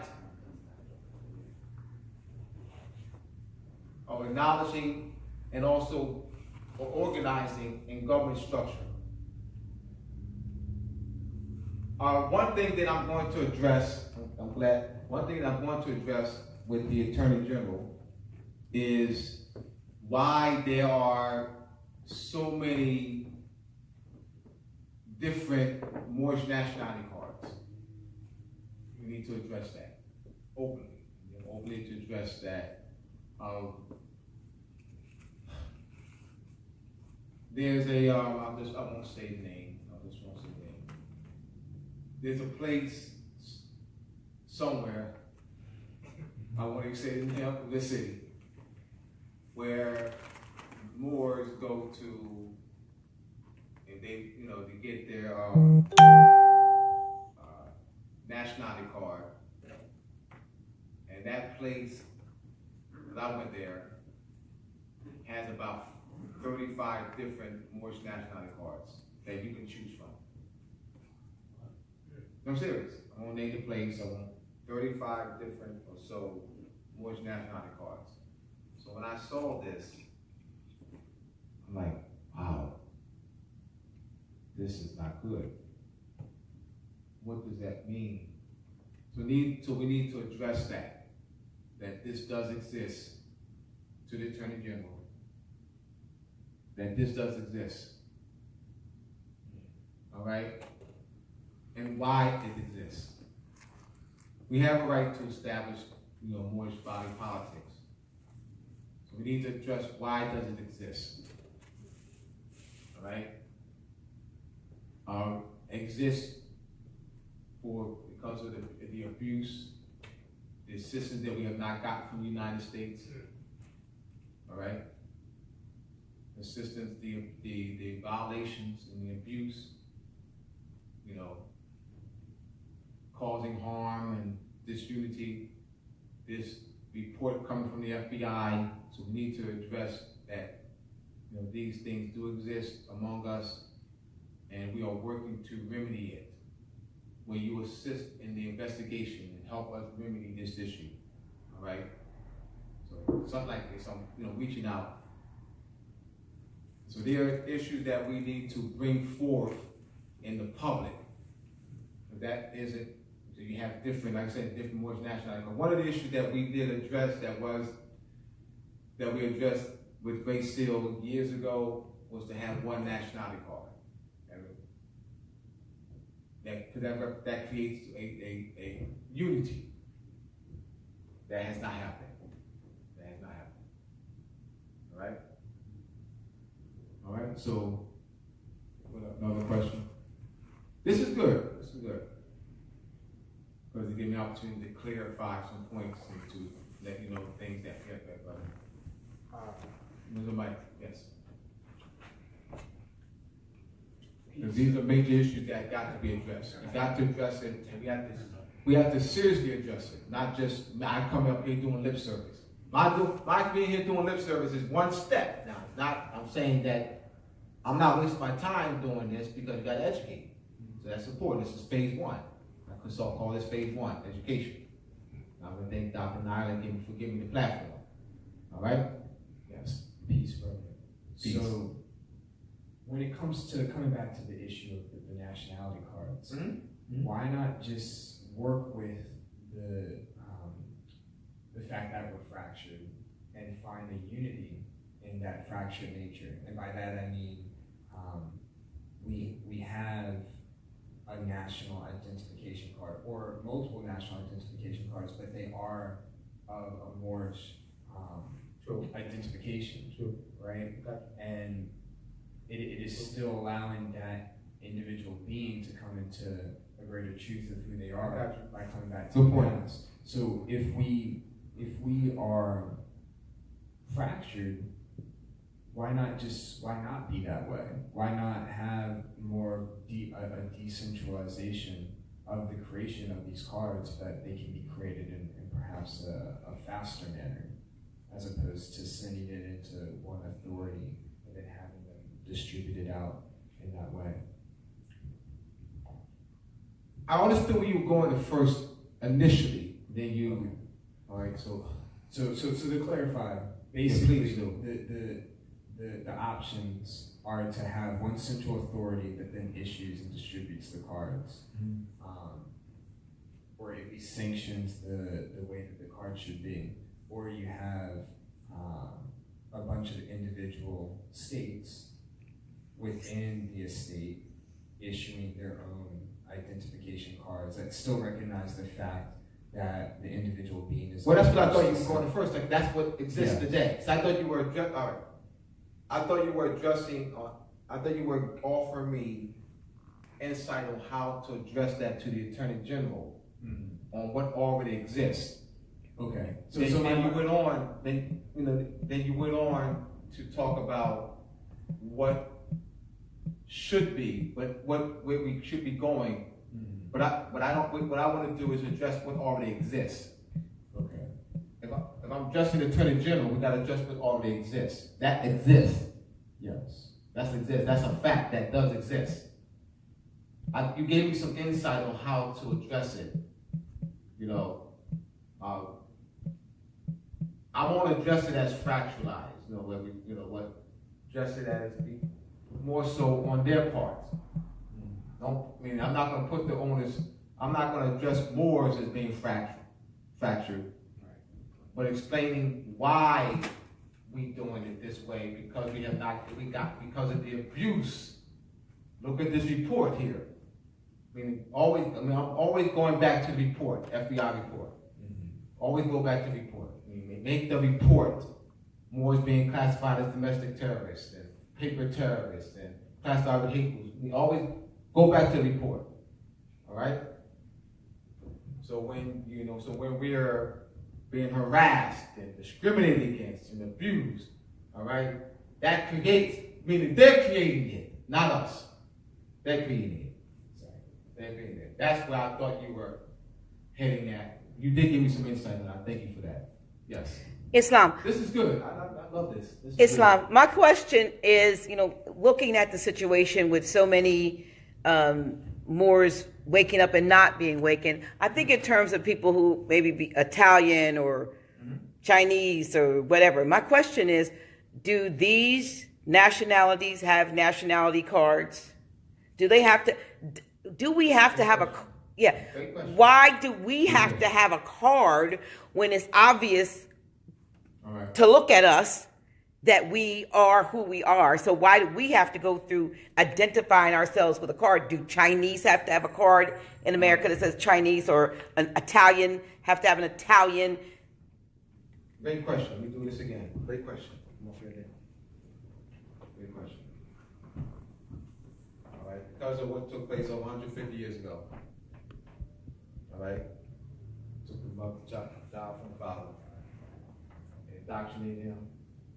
I forced my name, Brockington, or Smith Jones, or Raleigh. All right. Then his children and grandchildren. And then, we've been transacting business, in hospital and school recreation center, daycare, recreation center, schools, at the job, all right? That was done, so at his job, he would have to put some paperwork in for declaring that he's not, that claim for the record his Moorish nationality, all right? That has to be done because on paper, he's classified as black at his job, at the hospital. How do we address that? You have to address it through some paperwork.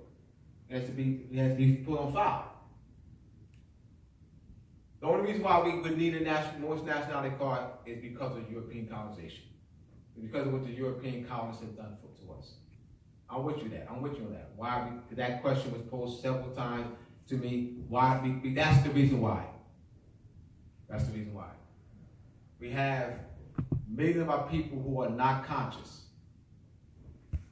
So we are right now making the distinction that we are nationalized, though there's others who are not. All right? And because he needs ID for his job, ID for going to a club, ID to go to whatever, library, that's why. That's why. Yeah, that's why. Is that not something that can be put before the national level or even the international level, that we as Aboriginal, indigenous people, the recognition without the need, again, for some special card, just to have them to change their classification and what our nationality is? I mean, Yeah, see to me that the acknowledgement from the higher level of this de facto government that we know who we are, even on behalf of those who don't know who they are, we still need to have the right nationality. I'm with you on that. So how do we facilitate what you're saying? Take what you're saying and facilitate it to it being acted upon. Because that would be a process too. Absolutely. That'd be a process. How do we operationalize it? I mean, but it's a thought. It's it's something to put. That's just like doing the letters was the thought. And I'm trying to move the thought to reality, to actually doing it, Yeah, absolutely. So that's a good point. And we'll continue to talk on that. Continue to talk on that. I don't want you to lose that point. Anybody have comments on that, on what Dr. Nailah said? Yes, so there are multiple factions within our government. Some are hostile to us, some may be benign. Are there any of the benign group that would be willing, in your understanding or knowledge of it, that would be willing to recognize such a thing as Dr. Nailah was just speaking? Because this FBI report has come down and passed down to all the police departments, we're going to have to address that issue.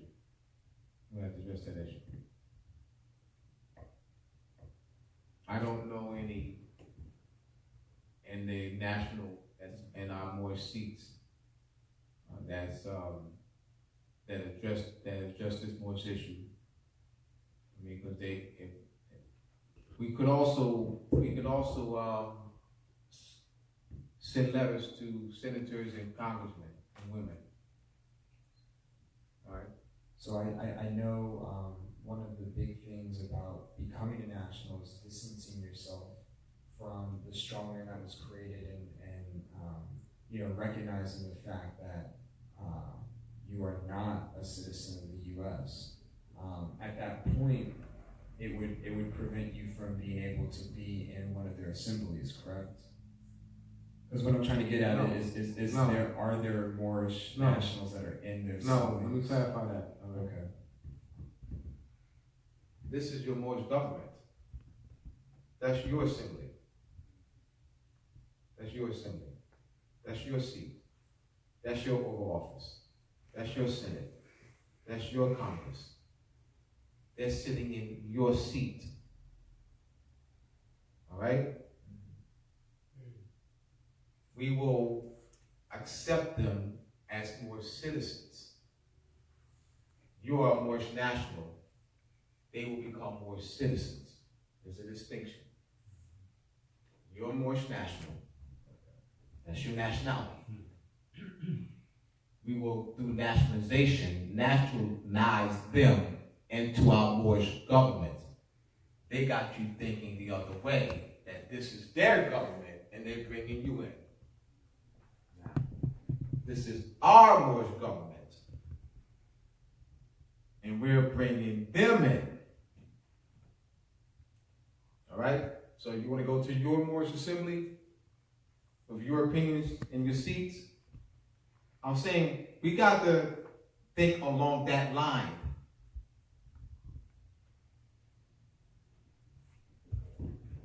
Once again, what it went with the hint?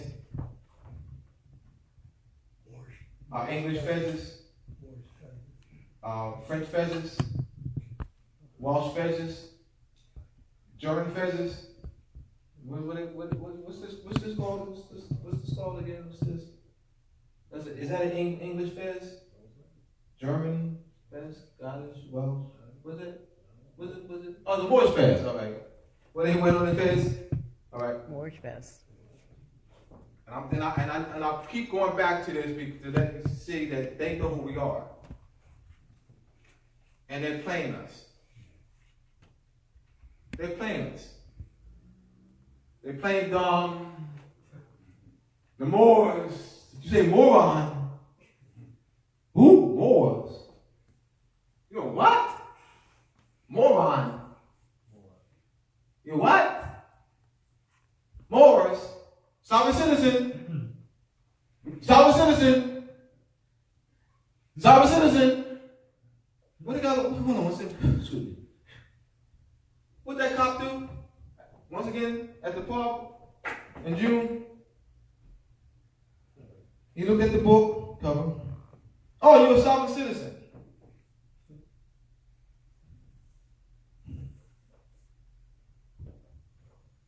I got over 100 books in here. Pictures from George Washington Masonic National War Museum. Did he call them sovereign citizens? Did that cop that I saw at the pub, did he call these Europeans sovereign citizens? Did he call these Europeans, did that cop at the pub call these Europeans sovereign citizens? All right. Hundreds of Europeans paraded on our festival. Did that cop call them sovereign citizens? I'm saying they're playing us, man. They're playing us, man. And we're thinking that they really don't know. They really don't know. You know, they got control our seats. Donald Trump don't know what it was. They really don't know. No. Yeah, you keep on thinking that they don't know Henry Moors. I'm saying they're playing us. We need to address the Attorney General regarding that. When you say you're a Moor and they say you are a sovereign citizen, That's a discrimination, bro. That's a discrimination. And I say, you want to address it individually? That's fine. I'm addressing it on a national scale for all of us.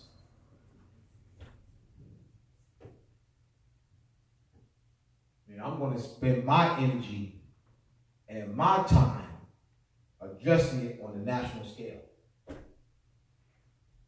That's what I'm going to put my energy in. Now, if you want to spend your energy and time addressing police department by the police department, well, you go ahead.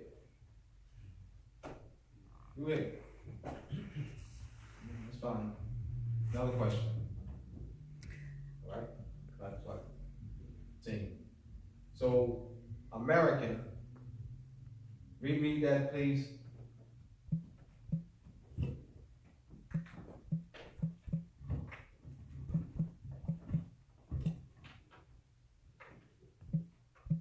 American, Webster's 1828 dictionary. American, a noun, a native of America, originally applied to the Aboriginals or copper-colored races found here by the Europeans, but now apply to the descendants of Europeans born in America. So how does it now come to apply to descendants born in America? Originally applied to you, but now apply. How does it now apply? How? All right. Originally applied to what? A native, and originally applied to whom? A native of America. A native America. Originally applied to the Aboriginals. To Aboriginal. Or copper-colored races. So now how does it now be applied to descendants of European settlers? Who defined that it now applies to them? Is that based in epistemology? Is that based in epistemology? That it now, or that watch is now mine? Because I said so. How can foreigners make that claim? Dr. Nailah, this is now mine. I'm just saying, how can foreigners make that claim? On what basis are they making the claim? Oh, based in colonization, based in occupation, yeah. Based in subjugation. All right. Is it based in birthright, consanguinity, ancestry, descent, lineage, pedigree, bloodline? Based in European occupation and colonization and subjugation? Yes. Islam. Islam. What occurred to me as you were going through that was, when you think in terms of modern day occupations, because we don't see ourselves obviously as being occupied, but look at what the United States government does in other countries. That's what they've done to us. They've gone in. we see exactly what's happened to Iran, Iraq, all these other places that the United States has gone in for whatever assumption or some presumptive reasons that they pretend that they've gone in. But once they're there, they've been in Germany forever, they've been in Guam forever, they've been in here. And that's exactly what has happened to us. Exactly. So we have modern day examples. We have such tunnel vision that we do not realize. We can't see the forest for the trees. We don't realize that we're in the same situation. Because we think we came on some slave ship. Absolutely. That's it. That's it. Because of that transatlantic slave trade story. Right. So we don't see ourselves as being the native people. Absolutely. We see those on reservations as being the native people. The white man stole the land from the Indians. See? Yeah, you have the African scholars. Yeah, the white man stole his land from the Indians. Well, aren't you part of the native to the land? Who you call the Indians? You know what I'm saying? So once again, that transatlantic slave trade story is alive and well. That is the number one story to me That is the number one story. That's why I spend a lot of time attacking that. Even addressing these Africans, I guess scholars. That's what I was going to say. The so-called African scholars, they promote it and promulgate it all over and over and over again. They put the pictures up of the sardine can, journey. There we are, stacked on top of the, stacked on stacked, and that makes sense. So they promote that, and then they buy into the Black History Month, and then it really gets pumped up, if you will. And when you start talking about Pan-Africanism and all that stuff, you totally negate that we've been everywhere from the standpoint of we were here and not transported necessarily. We came here. There were some that were brought here, but there were some that were here. Some were brought here from other places, but we were here. And that is totally left out, of the dialogue and of the so-called history. That's why it's called his story. And we don't realize, that the message of their deception is right in the words that they use. It's his story. It's not our story. And, I hear what you're saying. And in truth, his story as far as it's a lie. That's what I'm talking about. Yeah, it's a lie. It's a lie. She means a lie. But it's not even his story, because his story is this. That's right. Show that real close. This is his That's the story he doesn't want to tell. He don't want you to know. His story. This is his story. Right. This is his story. His story is that we brought them, we civilized them in Europe. They were being abused under King Roderick, Vistadaz. Tariq ibn Abdullah defeated Roderick with 7,000 soldiers. He led 7,000 soldiers and defeated King Roderick. And we aided the Europeans and taught them how to bathe and hygiene and horticulture and educating them in schools and libraries and so forth. They learned from us. They learned navigation from us. They were not dumb. Europeans, the Europeans were not dumb. Why? Because they went to more schools. They knew how to read Arabic, and they knew astronomy and so forth. They went to more schools. Moors taught them. They weren't dumb. So this whole that Europeans were dumb, that's false. The whole thing is false. Europeans, poor Moors made education affordable to even poor Europeans. They got a high, not what they get in these inner city public schools. No. Europeans were not getting what they get in inner city public schools today. Europeans got a high, pristine education from the Moors in Europe. That's a fact, Jack.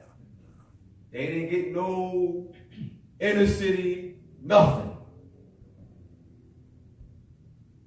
They got high Oxford, Yale type education.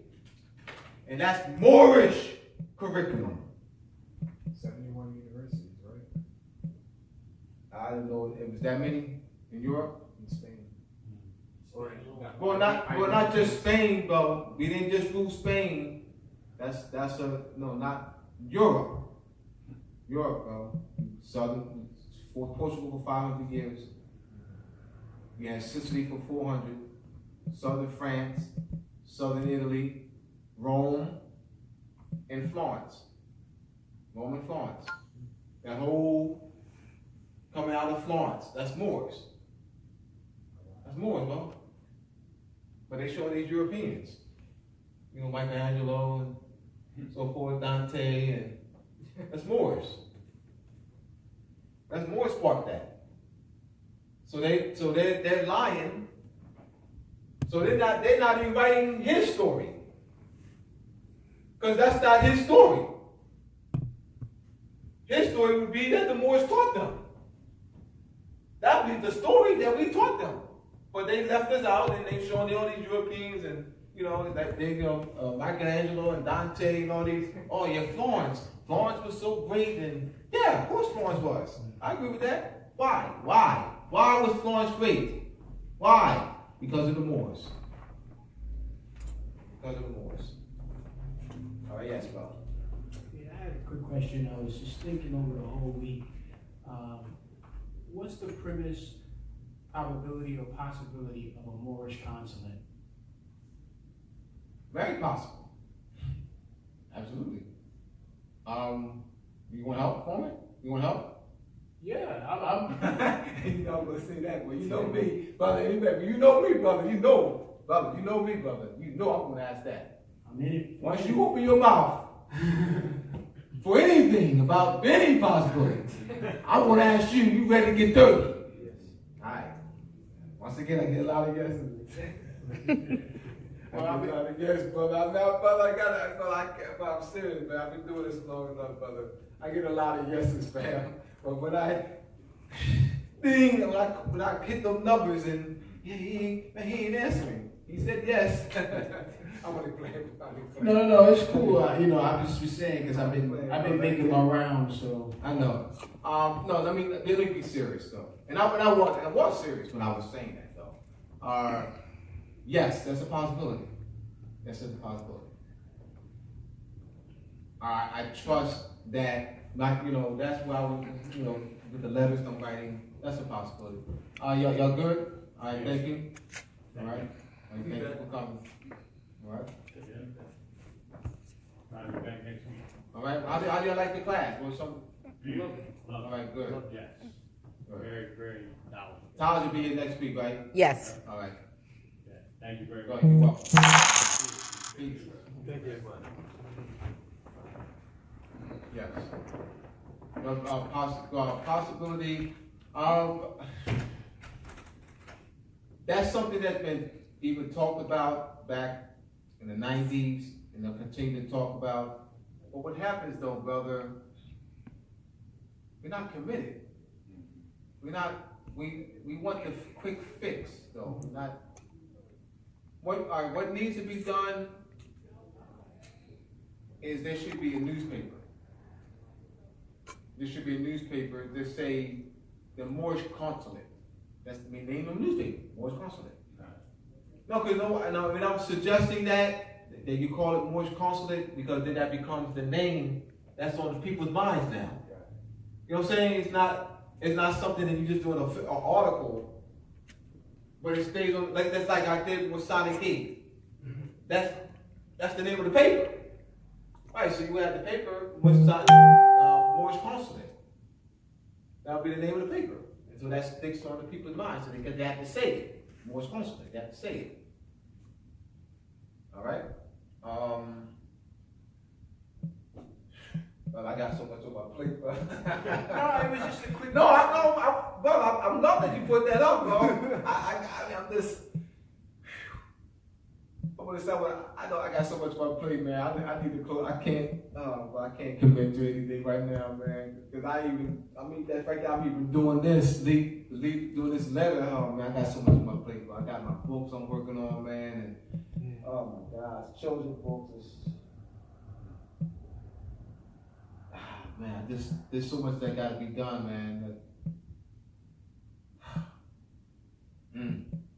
That's a good idea, and that's something that's been talked about, and we tried it, and it's just never was able to being able to maintain it. Was it due to lack of funding, or just Commitment. Commitment. Commitment. People have that quick fix mentality, the microwave mentality. Yeah. I don't have the microwave mentality, bro. I'm here for the long run, bro. I'm here for the long run. I don't have that mentality. Because we gotta think practically. You know? So, all right, other questions, comments? This is a good class. I really enjoy this class because it's a lot of feedback. I want to stimulate that. You know, that's why I even asked Dr. Nailah to read comments, because the comments allow people in both thought and also get those who are listening via Facebook Live to interact with me. You know, I don't really like just being up here just talking and talking and talking, and I don't really like that style. Well, Sister Aisha Bey says, keep up the work, Abdullah. It's helping me and others. Oh, thank you. And I trust I was able to clear up some concepts, because that's what I wanted to do in my presentation, and clear up some concepts. I think I did in some points. You know, some points were foggy, and all right. So even the agreement about black, I'm going to clear that up. You know, understanding what constitutes an agreement, and contract. All right, because there must be a meeting of the minds on both parties. All right, full disclosure. That full disclosure be the history, birthright, nationality. Meaning that. All right, let me go further. This is an inducement to fraud. All right? That they know that we're not black. They know that we haven't taught our people that they're Moors. So they know that people are going to check black off. That's, you know, how people, they already know that people check black off. They know that. And they're going to say, well, yeah, see, y'all checked it off. No. No, but we already went through all that. Why we check it off? All right? What time are we looking at? You got good time. It's 9:06. Oh, 9:06. Okay, all right, good time. All right, we continue.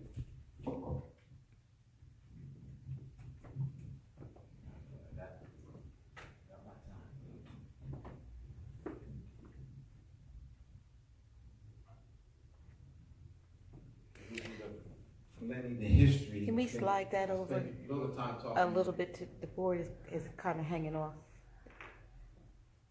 Board. You see what I'm talking? No, the board. Oh, the board. You said cord. Yeah. All right. Balance it. Yes, I did that. Yes. There you go. Thank you. All right. Let me we got my phone. Let me read some.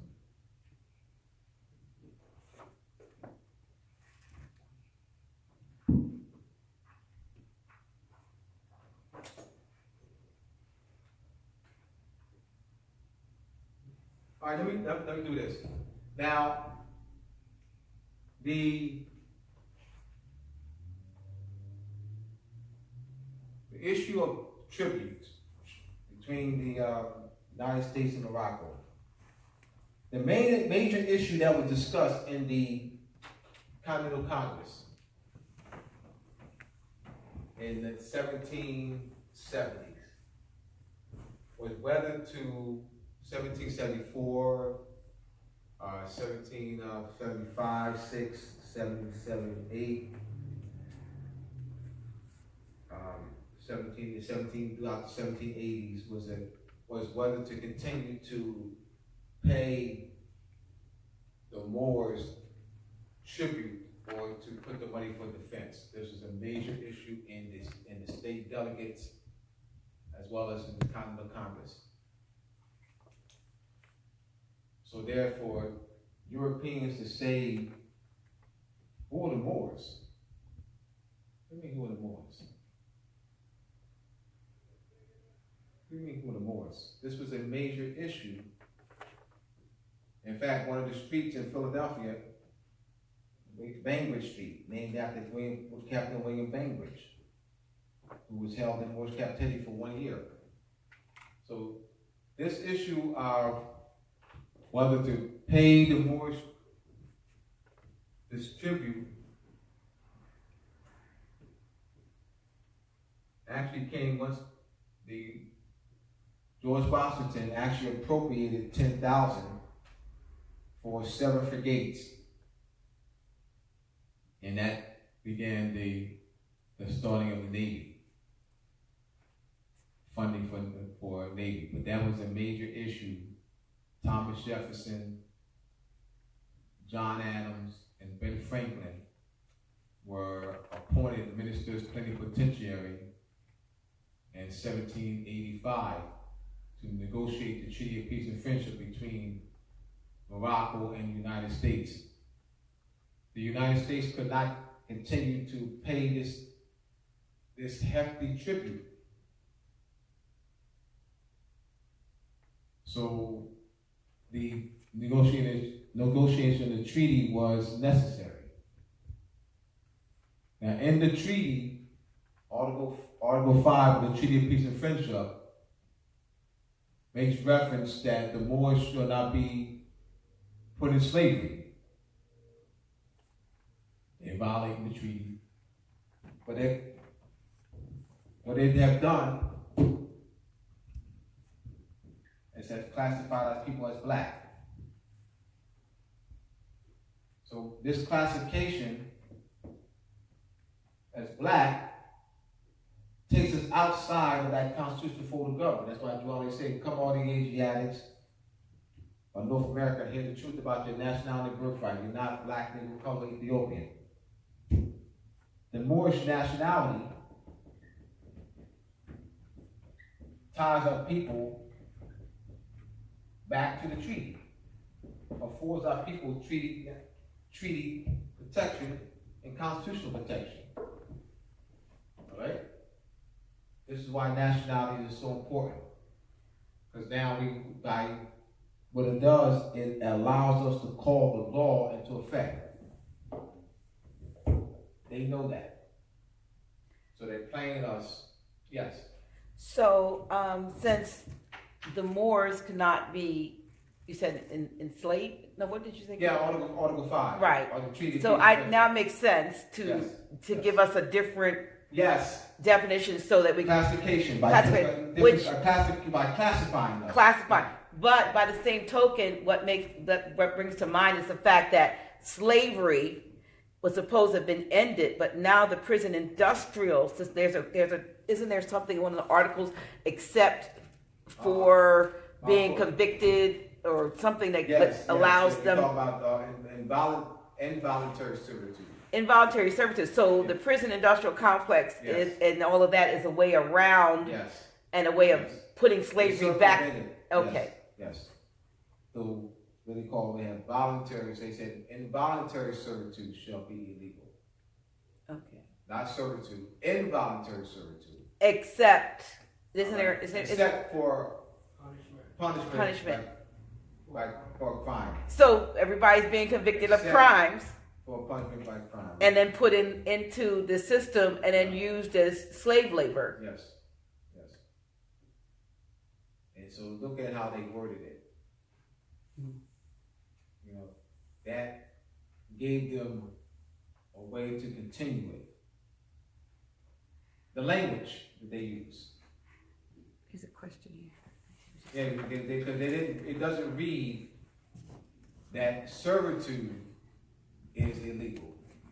Involuntary servitude is illegal, and it's fine. So they were careful on how they worded it, knowing what they were going to do.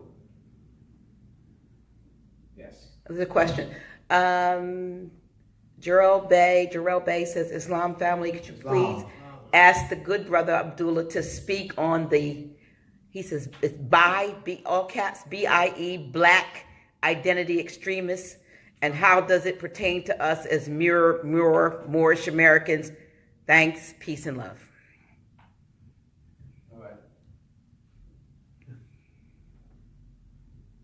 All right. How does it seem to, well, our people are Moors.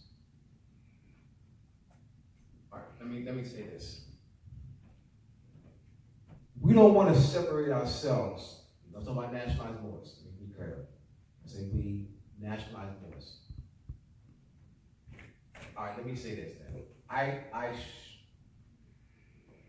urge that nationalized Moors not separate themselves for Moors who are classified as black. I've seen that over the years. We need to reach out to our people. So, all right, let me say this. Let me do this. Black Extreme. I write to the Attorney General. I'm going to address this too. And it has B-I-E, all caps in front of that. B-I or B-L-E or B, looks like B-I-E. No, it says by black identity extremists. I don't, B-I-E, all caps in front of that. No, that was okay, but it has B-I-E in front. All right, you said B. Capital I, capital E, comma, then they have black identity extremists. Black. And it's low, they have everything lowercase after that, black identity extremist. And how does it pertain to us? Let me write this down and then all right. Black. All right. Oh, that's the acronym. I think so. Yeah, it's an acronym. Right. Yeah.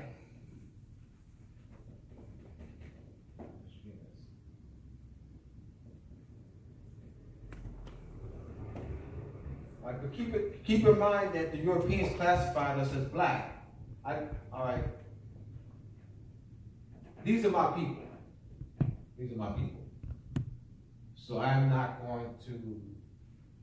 We can address the issue once again. The race and ethnic standards I had on the board. I said I'm going to address that in the letter. I'm going to have that classification in the letter to the Attorney General and others. All right. I'm going to have that classification. All right. I'm going to address this issue here. I'm saying the black identity extremists should not be a separate issue for Moors being classified, as terrorists and so forth. That we can address this too. We need to address this as well. They're unconscious. So don't they need our help? In consciousness? Should we turn our backs on them? I'm asking, should we turn our backs on them and say, well, that has nothing to do with me?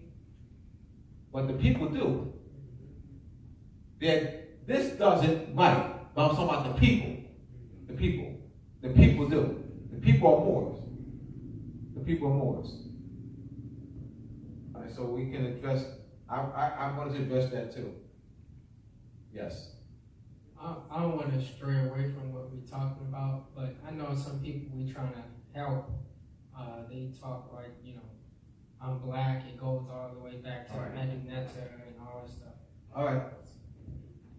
Let me address that.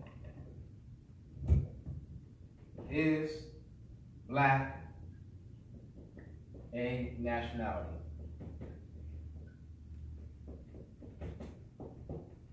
They said, I am black. All right. Is black a nationality? They said to go back to the metadata. All right, no problem. I want you to ask whoever said that, whomever, what is the meta-nether word? Brother, follow me. That's not the meta-nether word.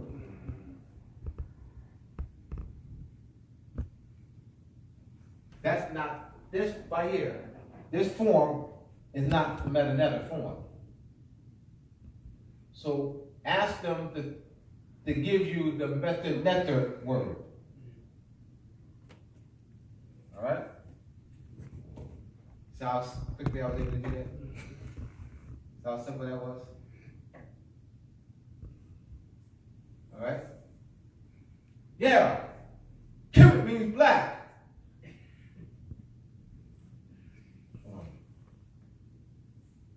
So are you Kemetians or you black?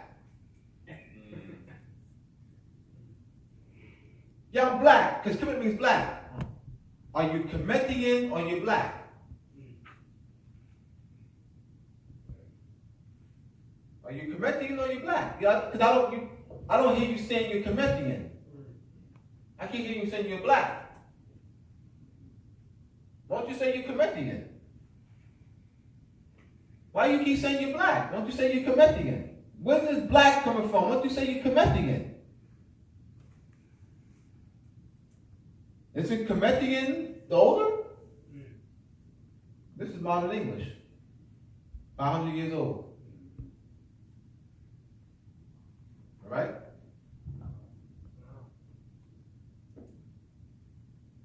Yeah, Nubian means black. All right. Why aren't you Nubian? Why you keep saying black? Why don't you say Nubian then? You see that, Bill? And I get that a lot. They'll prefer to say black as opposed to Kemetian. They'll say black as opposed to Nubian. Why is that? What's going on there psychologically? What's going on there? Why don't they use the older word? What's going on? And I've heard this for over the years. Why don't they use the older word? Why they continue to use the modern English word black? Why don't they use Kemetian or Nubian? I don't hear them say Nubian. They just say black. Black, black, black, black, black, black, black, black, black, black, black, black. Never Kemetian. All right? It's black in nationality. It's black in nationality.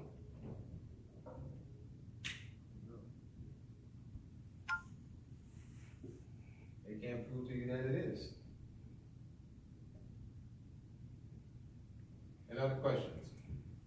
I know. Yes. I was reading an article. Oh, yeah, I did that mic.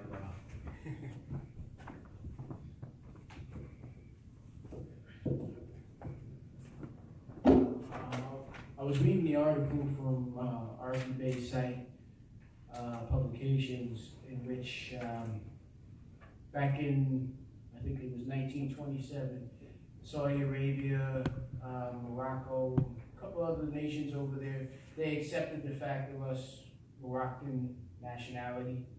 And then after, I guess, the whole thing had happened with the temples and stuff like that, everything seemed to have changed. I mean, what would... You said 1927. Yes, there was... Kingdom of Morocco, Saudi Arabia accepted our national descent name being Moroccan. But after that, it seemed like they all kind of abandoned that whole concept. So I'm just trying to... What would be a solution to them re-accepting that descent name? You know, would it be a relations issue, or our consciousness? And this, consciousness is growing, our consciousness. How long have you been conscious, brother? I'd say about 2 years. I know you ready to. I know you remind me of myself. Get the mic. Oh, I'm sorry. How long have you been conscious, brother? 2 years. All right, so you reminded myself 100 years ago. So, he does. I like that energy he has. He's ready to work. So,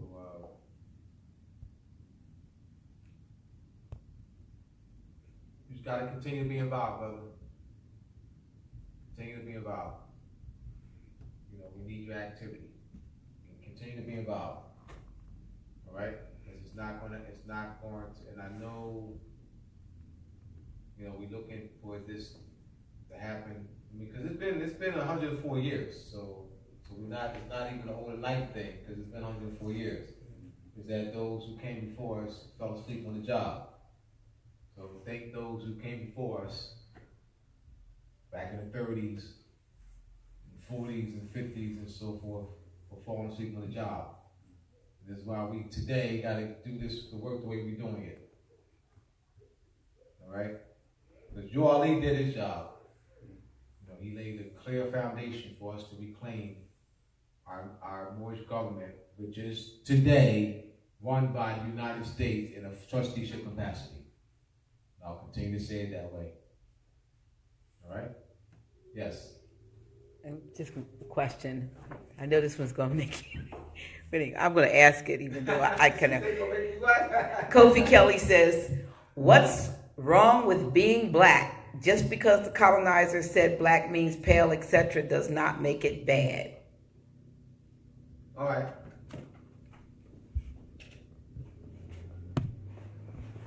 Let me answer that.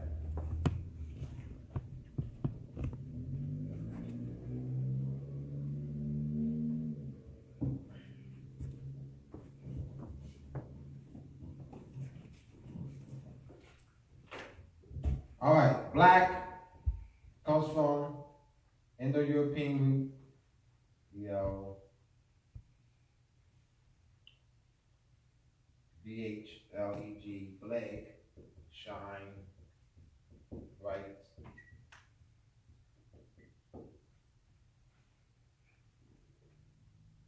We have clear.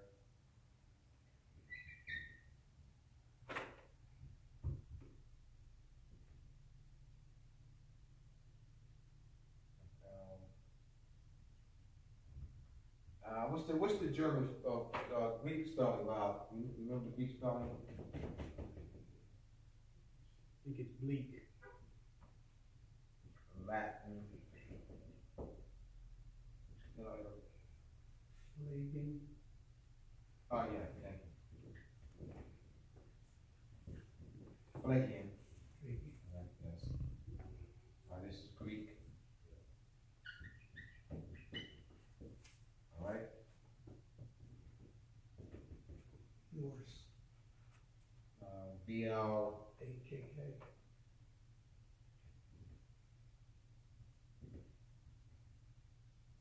Right?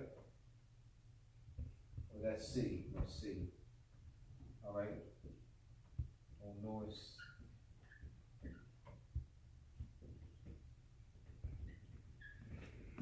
That's a ligature. All right. Old English.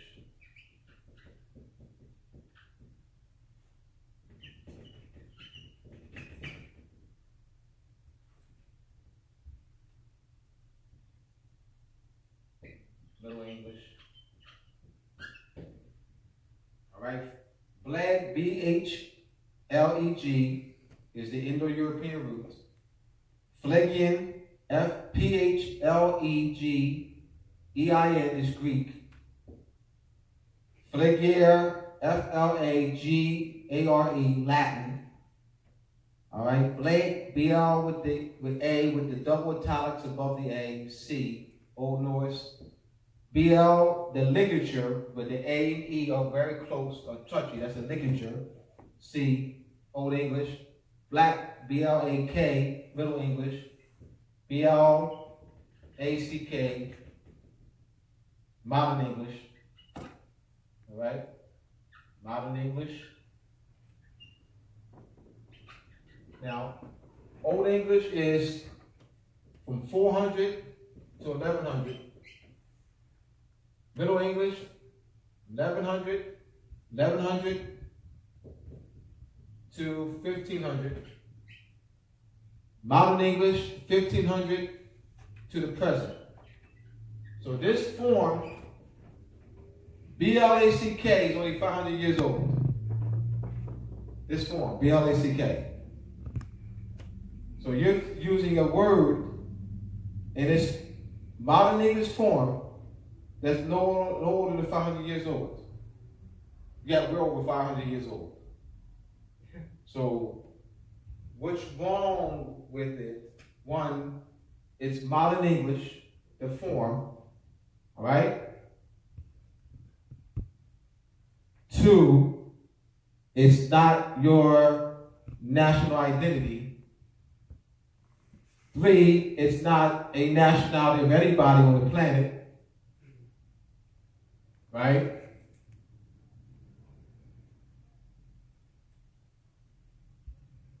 4, we're Moors.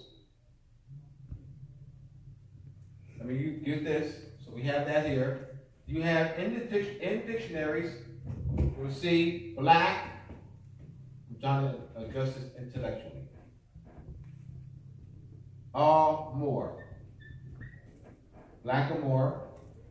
In the etymological brackets, black plus Moor.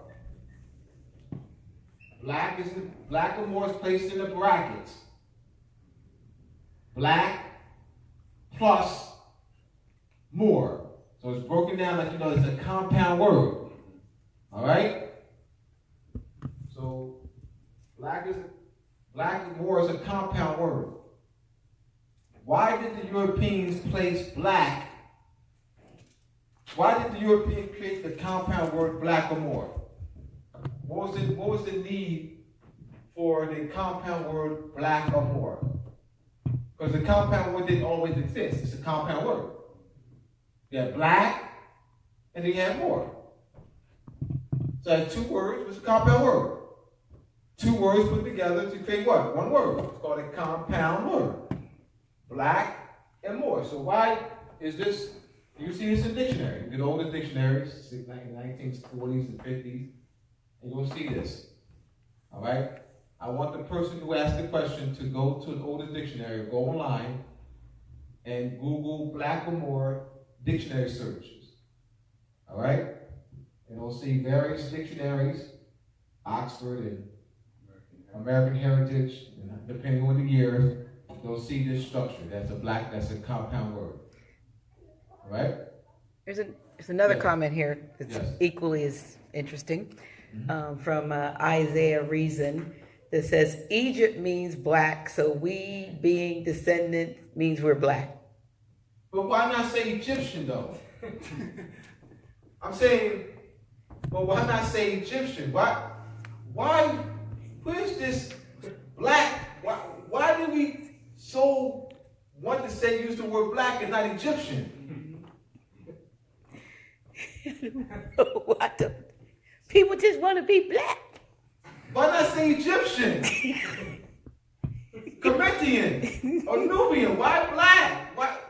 Why do you choose black over Egyptian? Why are you choosing black over Corinthian? Why are you choosing black over Nubian?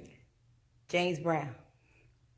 What's the psychology of that, though? That's the psychology. No, I was serious when I said that. I was like, James Brown, when, everybody's like, say it loud. Remember back in the day, I'm black and I'm proud. And that is still this pride back then, even though it was a fraud, we didn't know it.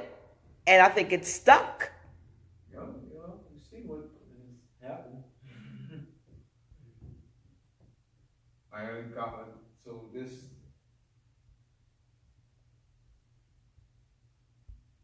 Egyptian means black, therefore we black. Kemet means black, therefore we black. Nubian means black, therefore we black. This means black, therefore we that. This means black, therefore we black. This means black, therefore we black. Where's that coming from? What we fail to realize is that black, in the context that we've been labeled black, means that we have no standing in law. It's a disinheritance, and folk don't know that. I mean, in large, most of us, those are awake and know, but. Yes. And what I was saying, you have them see from an etymological perspective. I gave them there's a compound word, all right, and then we give them from a law perspective. We have that black's not a nationality, all right, but actually it doesn't give you any standing in law. But keep in mind that the United States occupying colonial power is in violation because they're using this inducement to fraud. They created the race and ethnic standards for federal statistics administrative reporting and created the classification of black, and did not educate our people that were Moors in the schools. They know that when people are going to check black off. That way we're indoctrinated into that. Of course we're going to check that off. All right, go ahead, brother. Yeah. Quick question. What do you think of SF Form 181? Explain that to me. That's the form that you fill out, and it gives you those options of like black, American Indian. Yes, from the race and ethnic standards for federal statistics and administrative reporting adopted by the Office of Management and Budget in 1977. Is that what you're talking about? I believe that's the No, that's form. what you're talking about. Yeah, that's it. That's the statute. That's the statute. Race and ethnic standards for federal statistics and administrative reporting. That's the statute. All right. But my question is that I've heard that some of our people, as of recent, have been filling that form out and they're marking it like at the white box. Yeah. And they're marking also, I believe where it says American Indian. Look, the definition: an Aboriginal people. Yeah, original people of South America, North America. Mm-hmm. Would you So say the definition does apply to us. now? Would that form necessarily change our status in the eyes of the law if it's given to your local quote-unquote territory, county recorder? I mean, You're talking about that form. That if you use that form, if our people are using that form and they were sending it out, let's say with their proclamations, yes. would you say that was a good? Well, those forms are used at jobs, hospitals, hospitals, recreational centers, all jobs, all schools use that classification. They are mandated by the Office of Management and Budget to do so. If they do not use that, they do not get funding. Those schools get federal grants. I mean, the fact that their students, the student applies for a student loan and goes to that particular school, that money goes to the school too. Because the money is going to, the check goes to the school. The check is written out to the student. Yes, it's written out to the student. The check's not sent to the student. The check is sent to the school. The student is giving a letter to come to the registered office. But I went through it. The check that was sent to me. The check that was sent to me. The check had my name on it, or had the nominator on it. All right, and I got a letter that the check came in. They went to the office and they gave me the check and I endorsed it and gave it back. It ain't like I took the check out. No, you endorse it and then they use that finance to take care of your bills. And then they give you whatever left over as far as stipend and you get that at the end of the semester. If it's 400 left over after your books are paid for and the bills and all that. Right. So so they also determine how much finance to give a particular institution based on your number count. That's the statistical counts. It's called the race and ethnic standards for federal statistics and administrative reporting. They use that for statistics. We have to challenge that. And that's why our unity is important. When you say challenge, you mean expanding on that form? Addressing challenging that is unconstitutional. That the classification of black is unconstitutional. That the classification of what does the classification of black do? What is the motive? What is the political motive of the United States occupying power classifying us as black. What is that political movement? Is black a nationality? Why have they classified millions of people as black? Is black a nationality? What does black do? In law, what does that mean? Who are these people? What's their nationality? Not even say who are they, what their nationality is. What's their nationality? Jawad Ali raised that issue by teaching us who we are. We got to continue to, take the mantle, take the torch, and run with it. We haven't done a great job. It's been 104 years. Man, 104 years. Another question? Comment.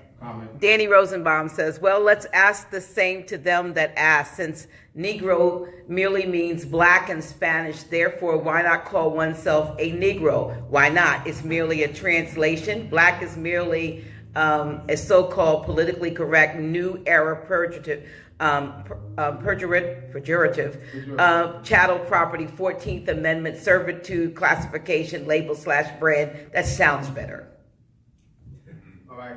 Louis Farrakhan said this in 1995 at Columbus, Ohio, July 1995.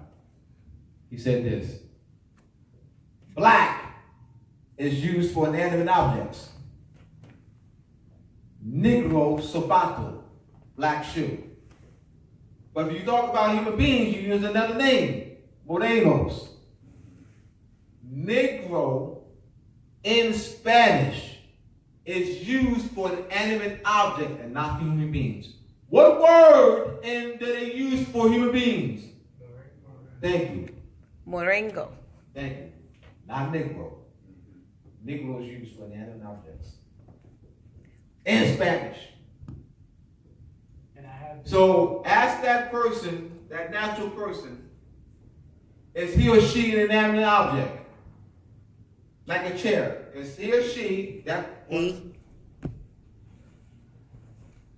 Is he or she an inanimate object like this chair?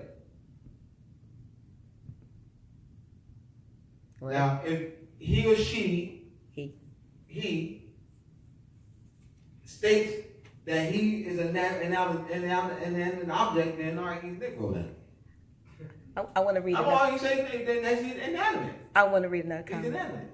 Negro. Where's it? Oh, here's it. He's Okay. inanimate.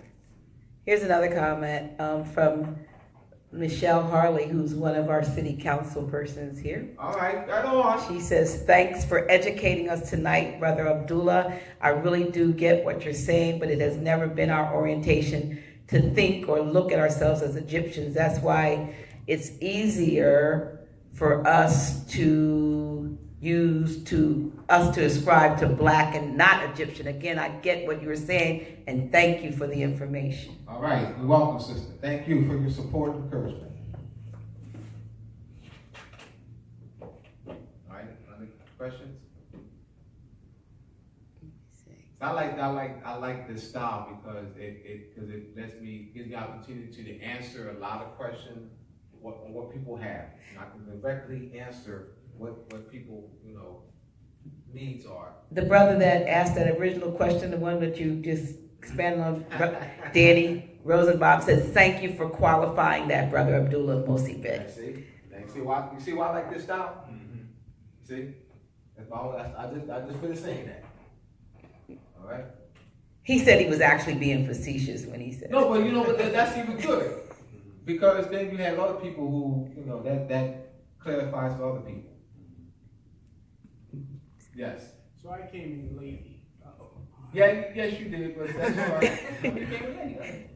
I came in late, but my question to you is, what do you think your ETA is with your letter and addressing the Attorney General on the things that you have found to be prudent? Your ETA, at the time of publishing the letter. publishing the letter. Oh, all right. See. You can tell I'm slow. My time. That's some other stuff I'm doing. I'm looking. You know what?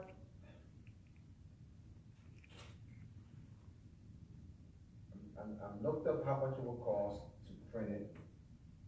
Got layout costs, Mike. printing costs, layout costs, printing costs. My time.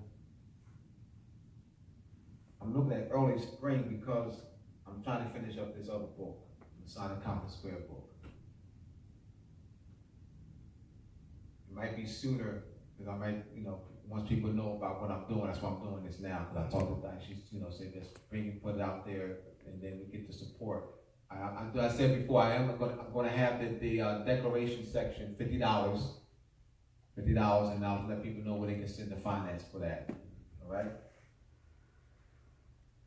And they can put their proclamation in the newspaper, as I had in the other two, and the second and third issue. I had the declaration, the proclamation section, and that helped pay for the printing costs. All right, I may be able to do it within 2 or 3 months, depending on the finance. All right.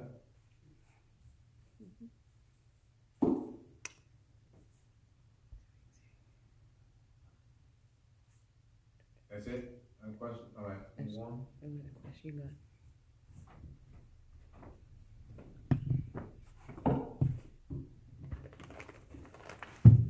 Yeah, so this is this history, and the reason I focus on the history for the first 3 weeks is not so much history tonight, to make sure that you will know that the Europeans are very clear as to who we are. All right? Let me put this up a piece. All right, I found it. All right. This is United States Government Printing Office, Washington, 1941, published under direction of Honorable Frank Knox, Secretary of the Navy, prepared by the Office of Naval Records and Library, Naval Department, under the supervision of Captain Dudley W. Knox, U.S. Navy, retired, by authority of Act of Congress, approved March 5th, 1934. There are 6 volumes of letters. 6 volumes of letters. Volume 1.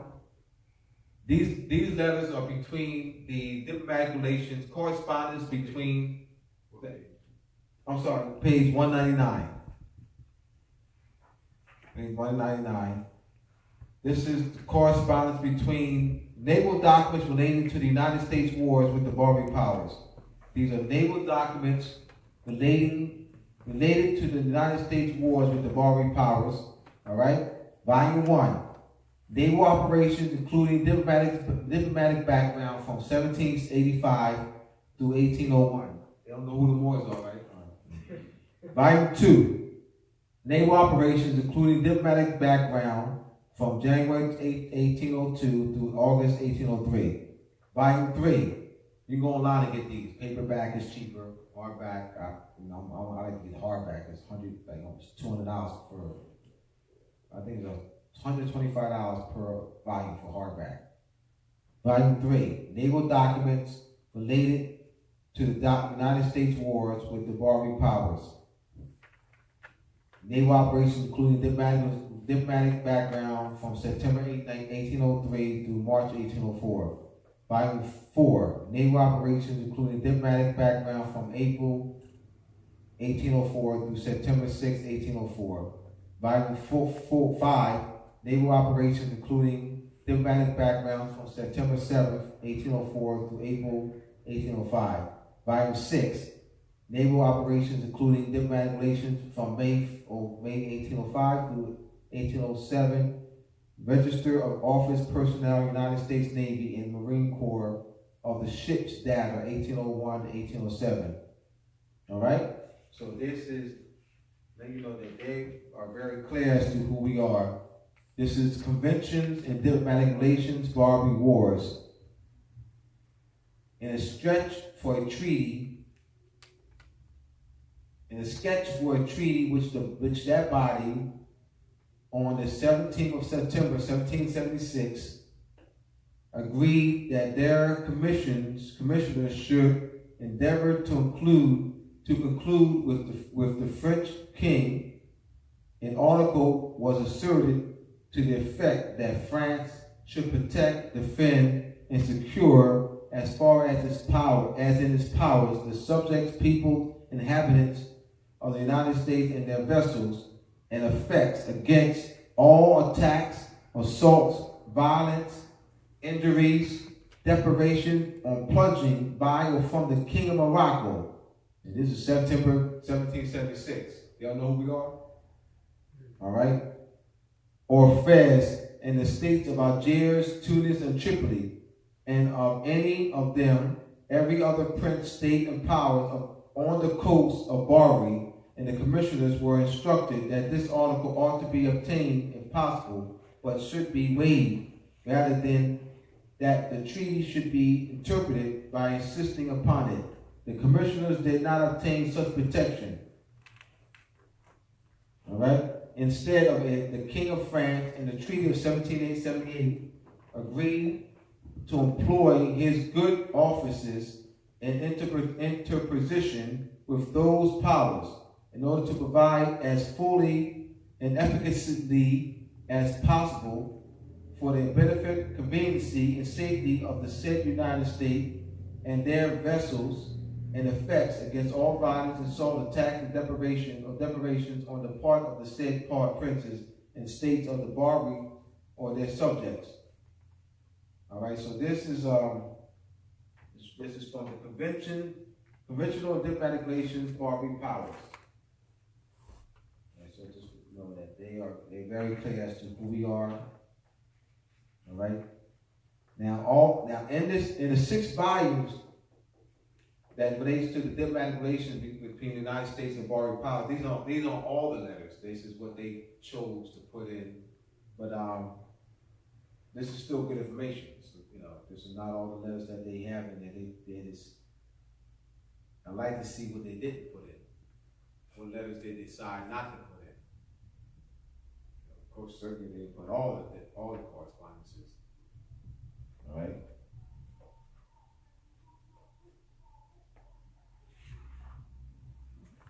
There's some more here.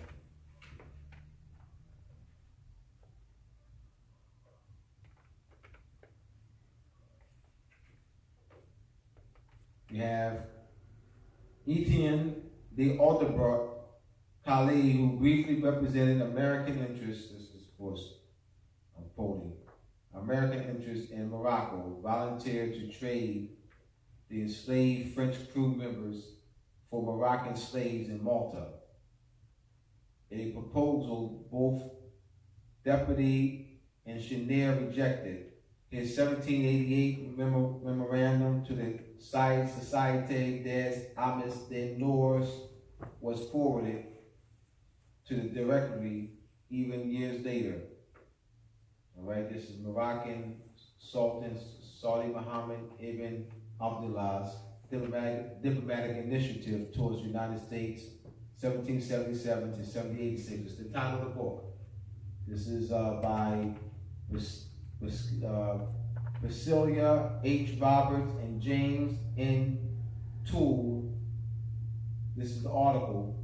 Moroccan Sultan Saudi Mohammed ibn Abdullah's diplomatic initiatives towards the United States, 1777 to 1786.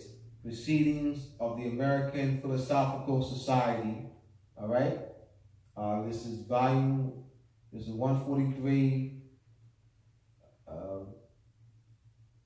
1999, pages 245 to pages 247. They don't know who we are. They don't know who the Moors are. You're a historian, then you're not qualified to be a historian then. How are you going to say you're a historian and you don't know who the Moors are? If any historians say they don't know who the Moors are, brother, they're lying or they're not qualified to be a historian. Both of them disqualify them. They're lying or they're not qualified to be a historian, or they're not a good historian. You can't be. Brother, how can you? You're talking about 1,100 years. 1,100 years, that's from 711 to 1800. Even before that, but from 711 to 1800. From the time where we took over our rulership in Europe to 1800, that's 1,100 years. And where's the African scholars writing about this history? And when they write about, I said, the African presence in Europe, they once again, they write about that. They write as if we were subjugated. They write from a subjugated perspective, that we contributed to Europe. No. We built Europe up, not contribute as some subjects. We became some great musicians. No, we built universities, cathedrals, castles, libraries, irrigation, horticulture. The presentation is wrong. All right? Any questions?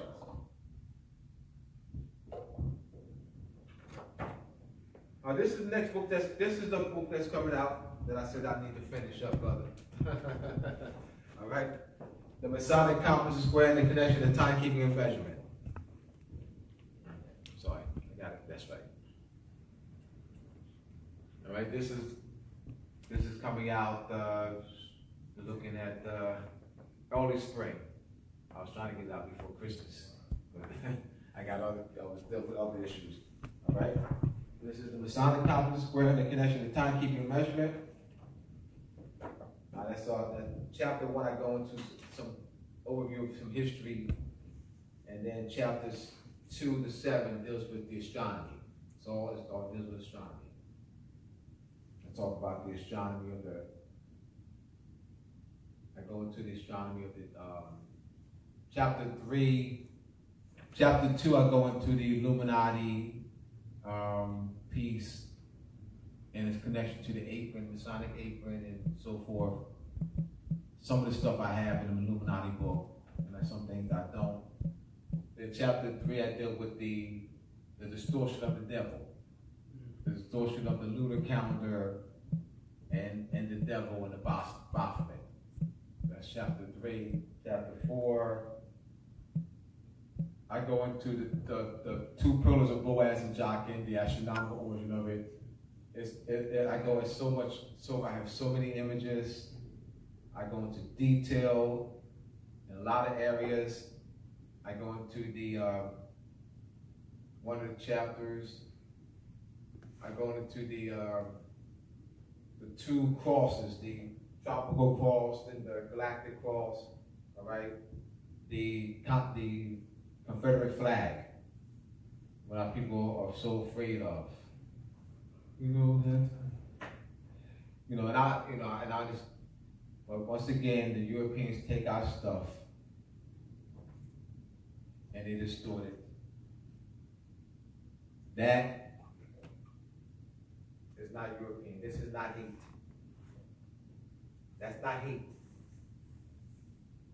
They took the swastika and they're calling it a hate symbol. How has that become a hate? That didn't originate with Hitler.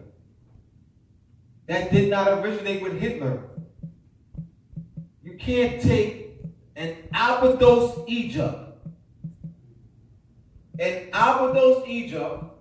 in China, different parts of the world, you see the swastika, both directions. How is that hate? Why do they associate that with Hitler? How has the swastika come to be associated with Hitler?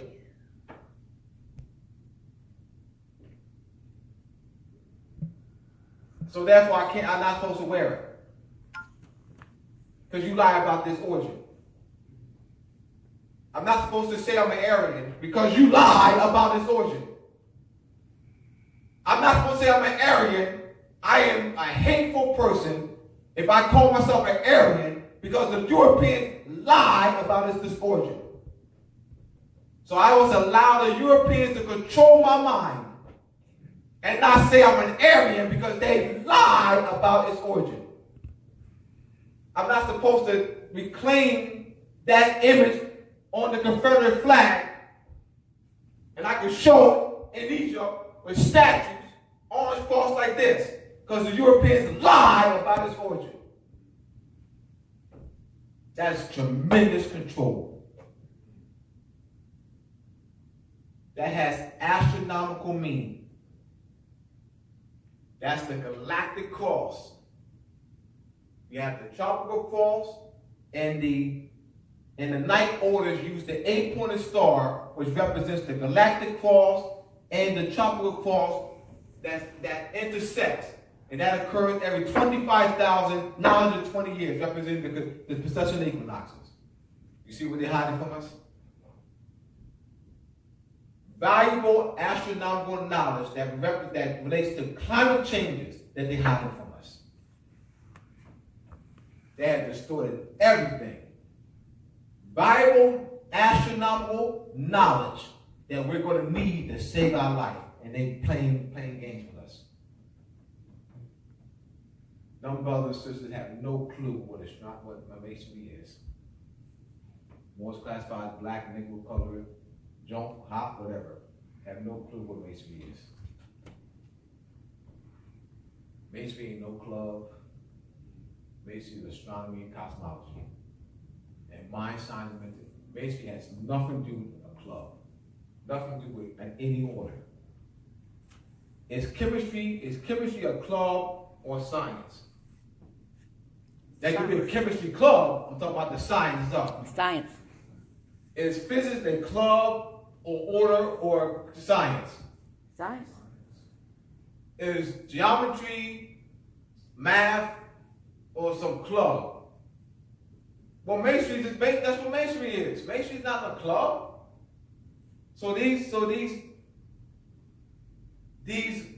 astronomical and tools that they would call symbols have meaning that we're going to need. The 2 pillars of Boaz and Jachin marks the winter solstice, summer solstice. All right? So I go heavy into the astronomy of it. That's what that book's about. I decided to do that first. I was working on Moors Masonry Part 2 because I was going to put that out next, Part 2. Then I said, well, they already got enough history with Moors and Masonry, Part 1. Let me do, so I stopped, because I was going to, and I was finishing that up. I said, well, you know what? Let me put out Masonic Common Square so they get the science. Because they already got enough history. Got enough history here. The Part 2 deals with 1770 to 1815. That's between the United States and the European and Morocco. So they have enough history here. I also have all my references for Moors and Masonry Part 2 and isn't here. At the end of this book, I have the references for all my references that will be used for Moors and Masonry Part 2 is in this book. Listed all the letters is in this book. So I said, let me put the science out so I can connect with more Masons and each stars. So that's the Masonic Common Square book. It's all science. And I said this before, the devil is a distortion. That image that they call the devil is a distortion of an ordinary goat. And that ordinary goat is a symbol of the lunar calendar. Why? Because of what? The horns. The horns. The horns is the shape of a crescent. So we looked at the goat and bull and used that as a symbol of the lunar calendar because of the shape of the horns. That's it. It's just that simple. It's no complicated. It's just that simple. What the Europeans did was took an ordinary goat and distorted it and called it the devil. And now we're afraid of it. That's an attack on the culture. They can get away with it because we don't know the origin of anything. They control our literature, they control our minds. We don't have the knowledge of anything for its origin. And we talked about hermeneutics, how they control, they create a system, a distorted system by which the Bible is to be interpreted. Not using epistemology, not using the Sumerian clay tablets, not using Babylonian, all right? Now, yes. So they didn't that. Oh, yes, let me see, yes. Show them that, yes. Well, somebody can hold it. All right.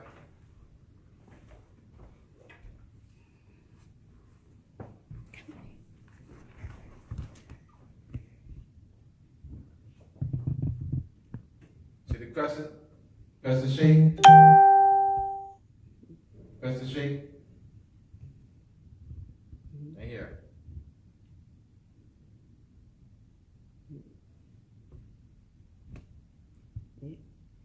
That's all. It's just that simple. It's not, we have to demystify it. That's all. We have to demystify it. You know? It's just that simple. So I love the devil. Right now, why did y'all laugh? I need y'all to analyze. It's funny. I need y'all to analyze why y'all laugh.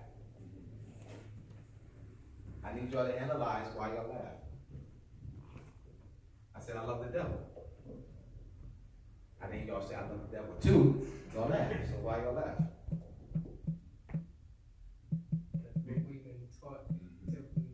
I already know why y'all laugh, but I want y'all to analyze why y'all laugh.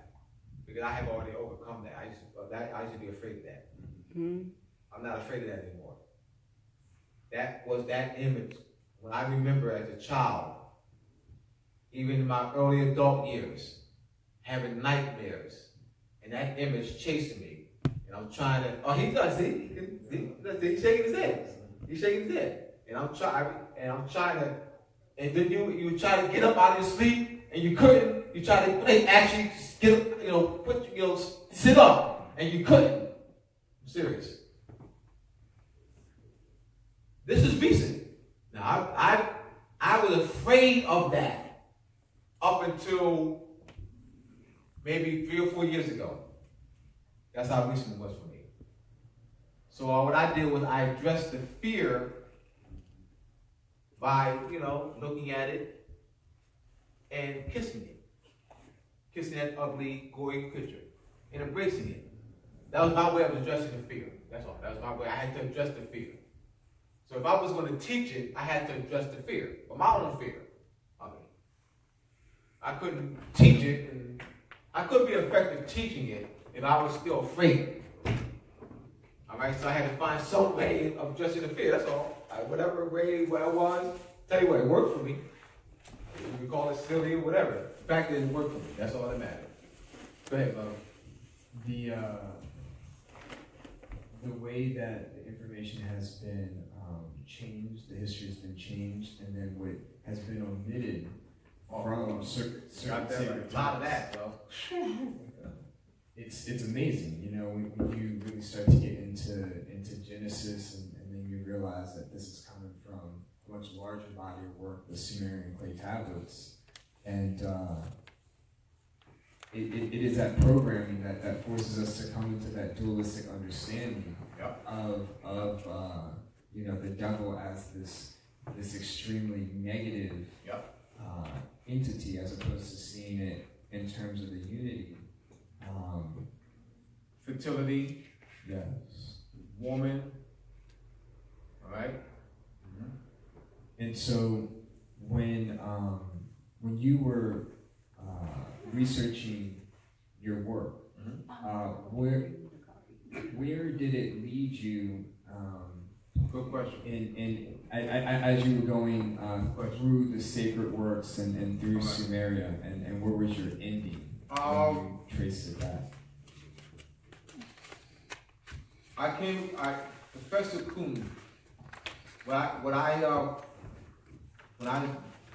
found out that the crescent, the statues of the crescent and star, moon and star were on, there were small statuettes of it, there were bracelets and amulets.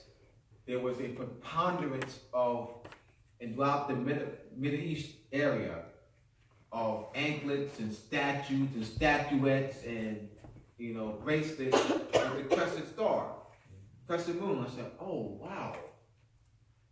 This was embraced by society. And then I looked at the Baphomet, the image that they call the devil, and I'm looking at the horns.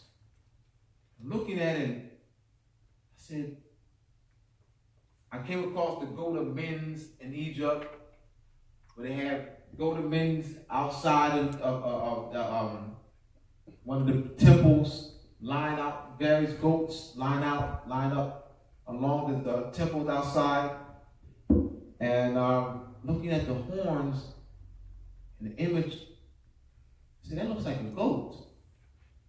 What they call the devil looks like a goat. So I'm looking at pictures of goats, seeing the horns, looking at, I said, oh, it just clicked.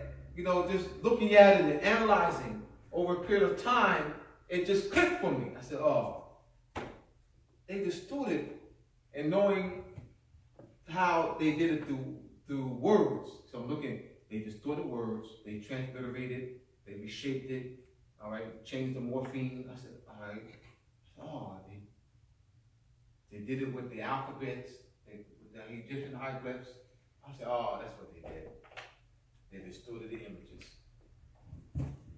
And so did you also investigate the connection between the goat and some of the Sumerian glyphs where there are beings that are depicted with horns? Yes, but also the Sumerian tablets you see the crescent like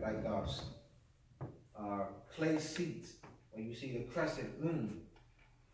So the predominant use of the crescent moon. I saw it everywhere. And then looking at how the Europeans, have the scimitar above the crescent and star. All right. Scimitar above the crescent and star. Why they put the scimitar above the crescent and star? All right. Europeans put the scimitar above the crescent and star. I can get a better picture of it. We do have a better picture of that. Here it is. All right, here we go. Right here. Better picture. All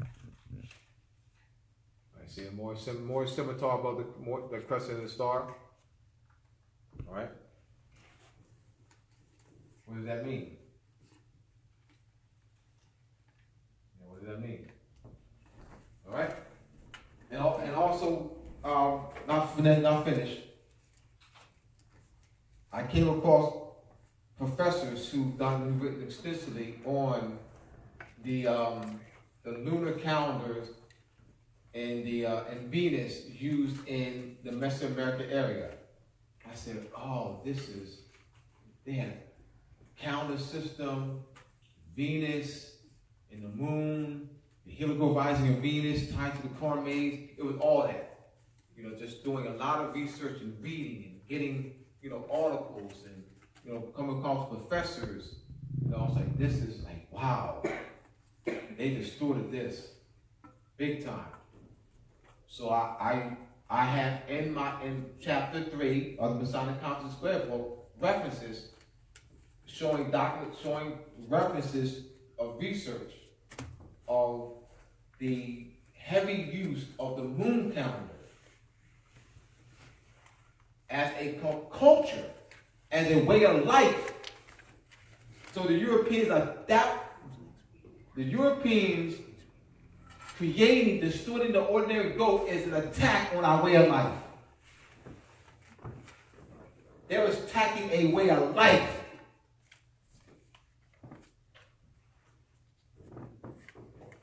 We don't know the origin of anything. We don't know anything. And I was saying, Dr. Nailah, that they taught you a distorted interpretation of the Bible with their distorted presentation of hermeneutics.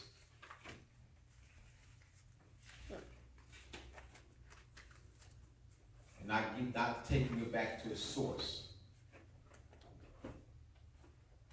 Not even talking about the Sumerian, Babylonian, Phoenician. You have to, because you can't start with that presentation. You can't start with the modern English. You can't start with the modern English. You can't. Let me read something. Let me get my phone out. I can find something here.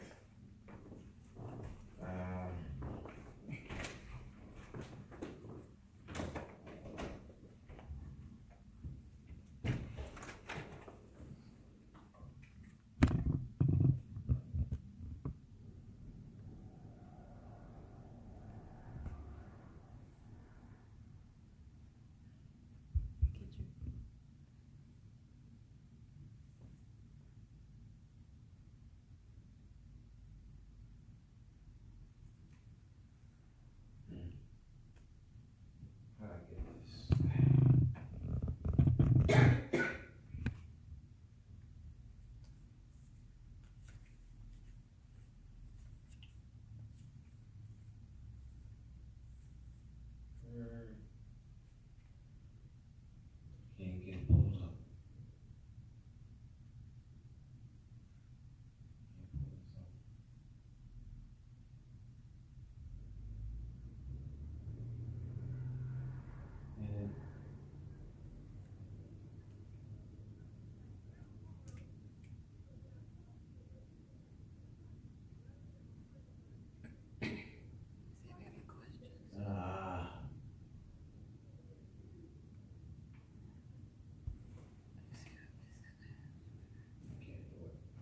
Anyway, it talked about there's beautiful quotes that make reference to and then take interpreting the Bible out of its original. It's like putting a veil. It's like reading the Bible with a veil on. Reading the Bible with the veil on. If it's not interpreted in its original content, in its original language. Yeah. Yes. I'm trying to pull up those quotes. These quotes were given by scholars.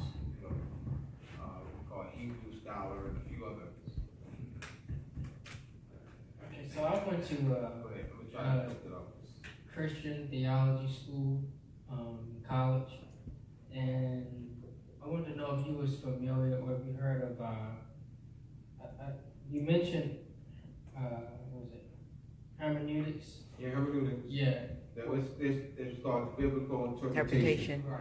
Yeah, biblical interpretation. Then that has to be analyzed. Right. So like exegesis, eisegesis, and all that stuff like that. Because a lot of the preachers, when you bring them questions, they'll say stuff like, well, you interpret scripture with a scripture, or you have to exegete and pull from the scripture.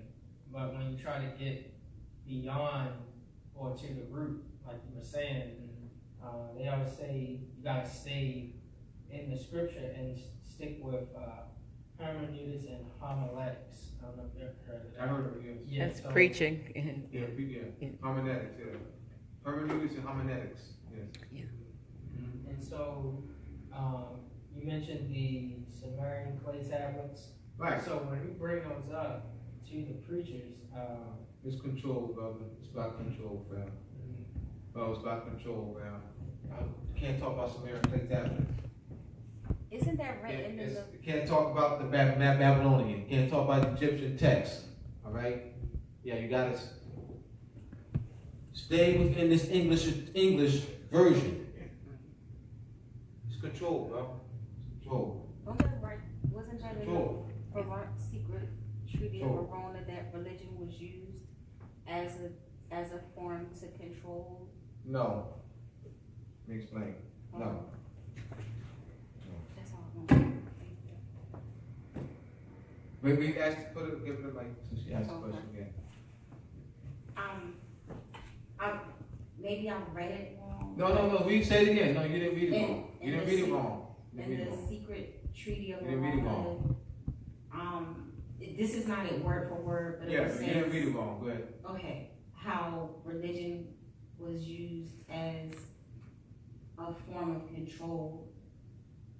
Yeah, you didn't read it wrong. I'm saying no. Okay. I'm saying I know it said religion. I'm not Oh. disputing. Okay. I'm saying they're misrepresenting what religion actually is. Okay.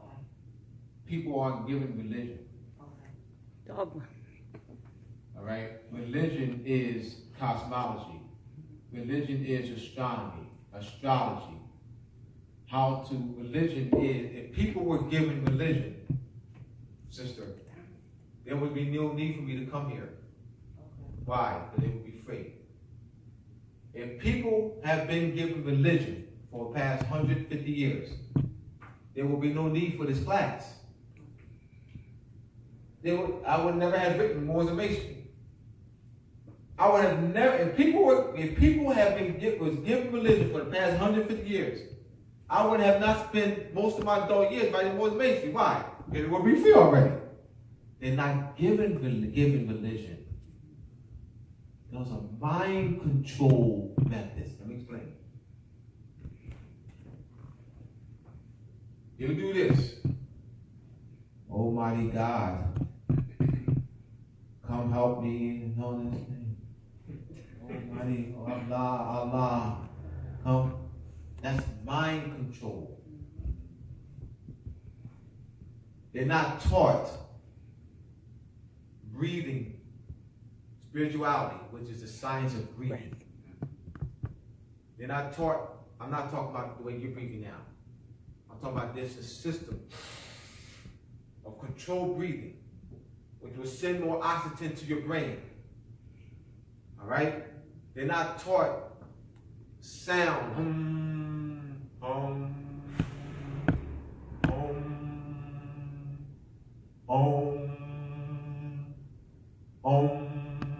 That sound. They're not taught. That's religion. That's religion.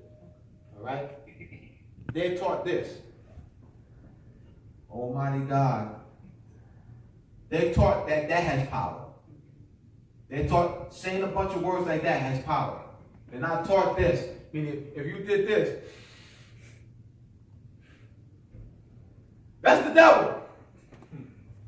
But if you did, I'm sorry.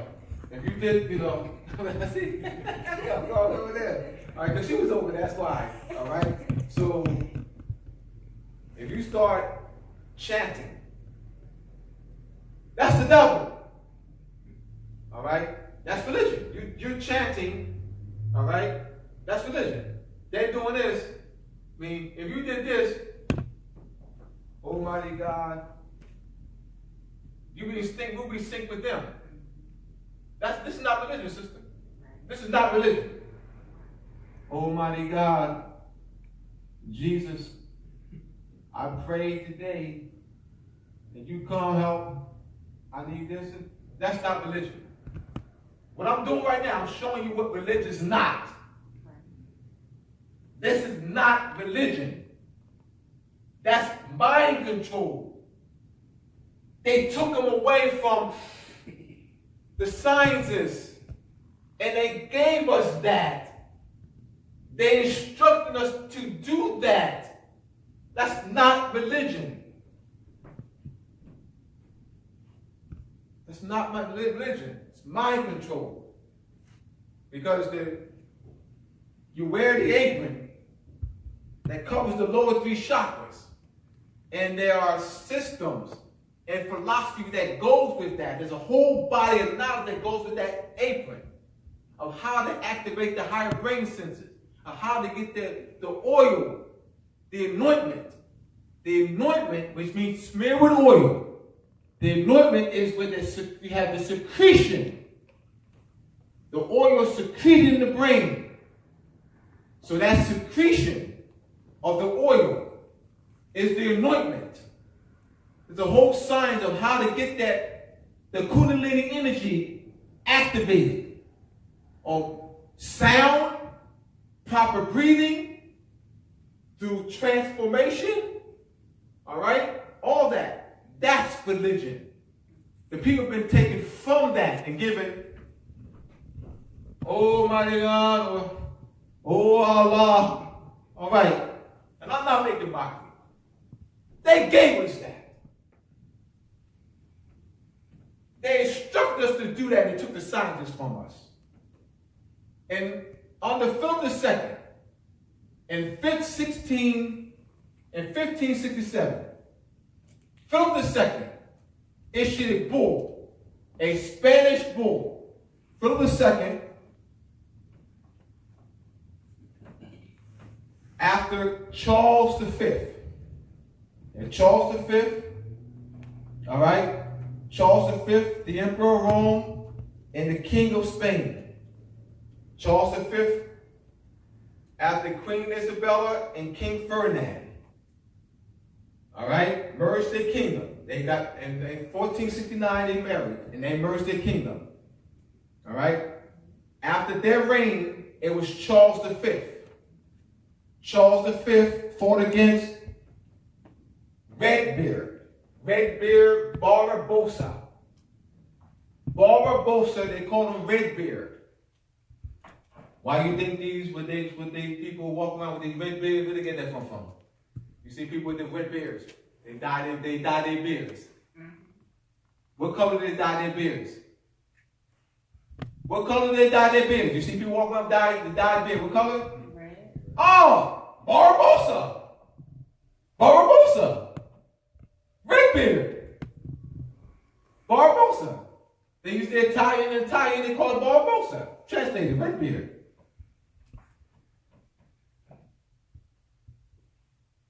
He was an Ottoman general. All right? And he fought against Charles V. He defeated Charles V because the weather was bad, and that allowed him to defeat Charles V and capture 10,000 Spaniards.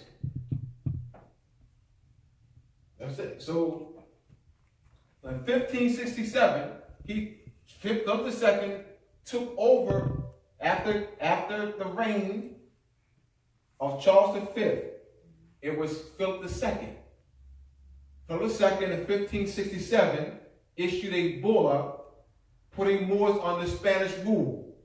Moors were forbidden to wear their Moorish headdresses, turban and fezes, forbidden to use their Moorish names, forbidden to speak Arabic, forbidden to practice a Moorish culture. And we were, indoctrinated into that Almighty God, all that. We were scientists. We understood how the mind works, the higher brain senses. All right, any other questions? So I'm not, yes, it says religion. They're misrepresenting religion, sister. They're misrepresenting religion. They call what people do in they call churches or mosques or synagogues religion. Sister, that's not religion. That's mind control. That's mind control. The power is within you, not outside of you. to convince millions of people that the power is outside of them. The power is within you.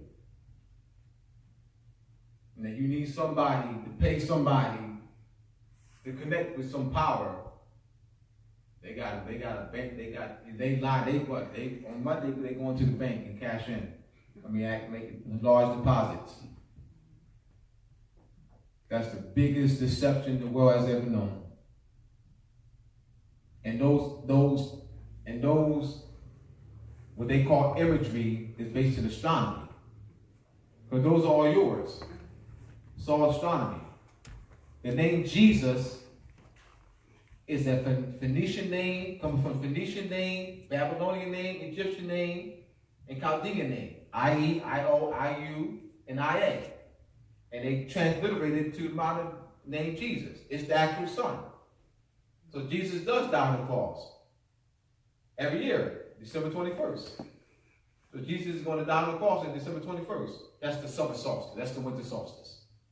The Jesus dying on the cross and that story is told, 16 crucified saints by cursed graves. That story is told all over the world. The Europeans go out this way. It's the summer, it is the story of the winter solstice. Jesus dies on the cross. Jesus is at his lowest point of declination.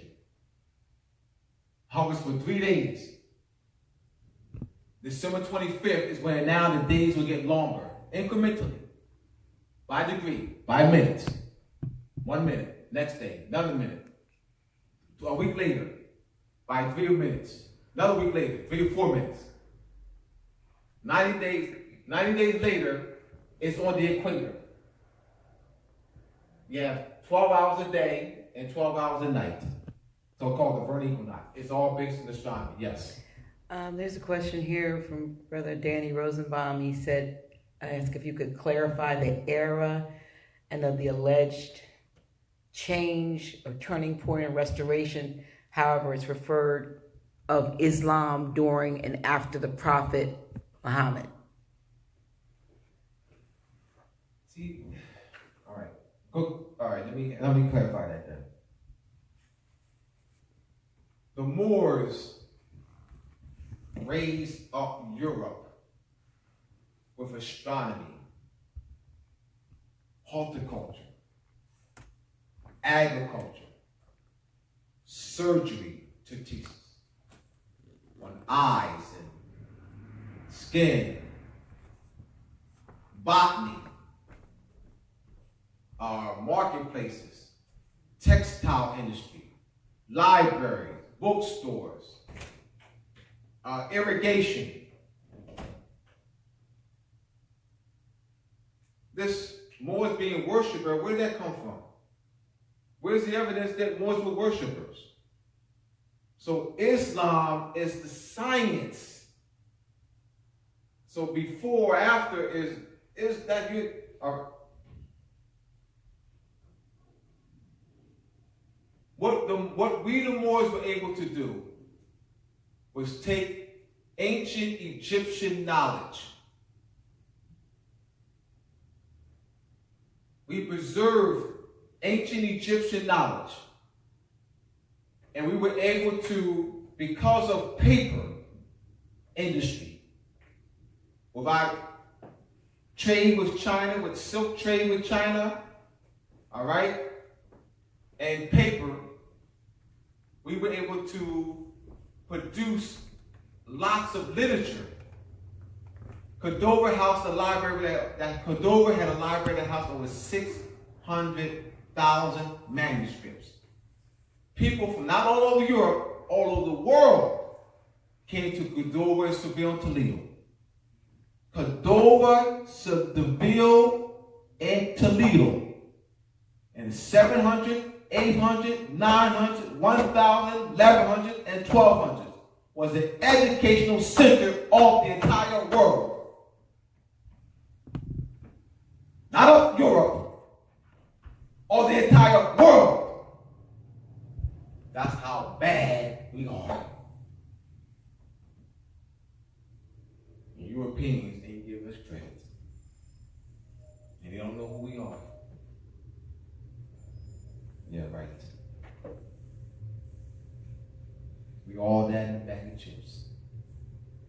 Problem is, we don't know it.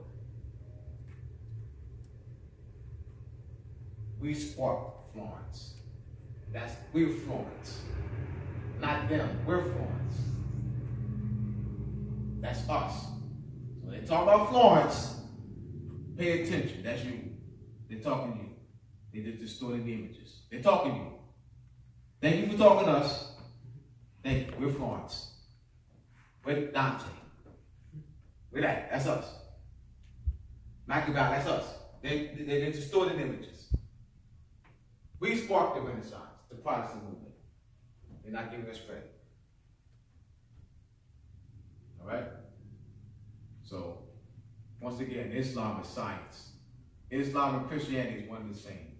Islam, Judaism, Buddhism, all that, Zen, is all one and the same. There's people can't see. They can't see.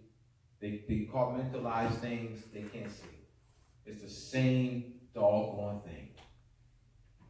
It ain't no Zen, Islam, Judaism, Christianity. It's like they're different. It's not. It's different. They're not different. Let's repackage it. They're repackaging it and playing with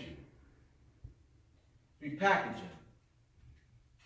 The Moors controlled Persia and India for 1,000 years, transliterating Persian words and Arabic and Sanskrit words into Arabic.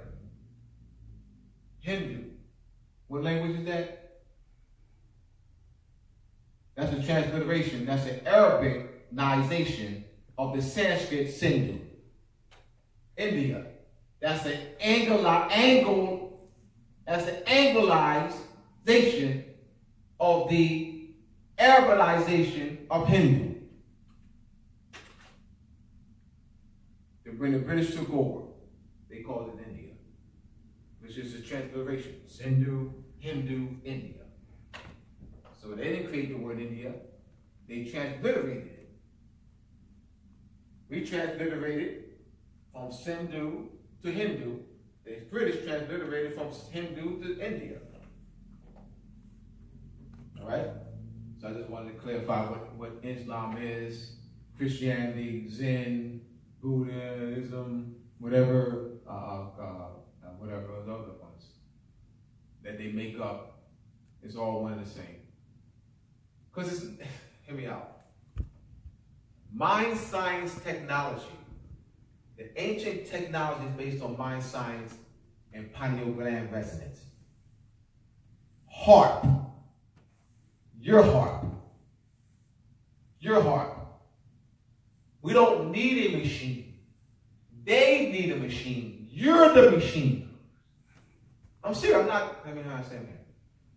Your heart.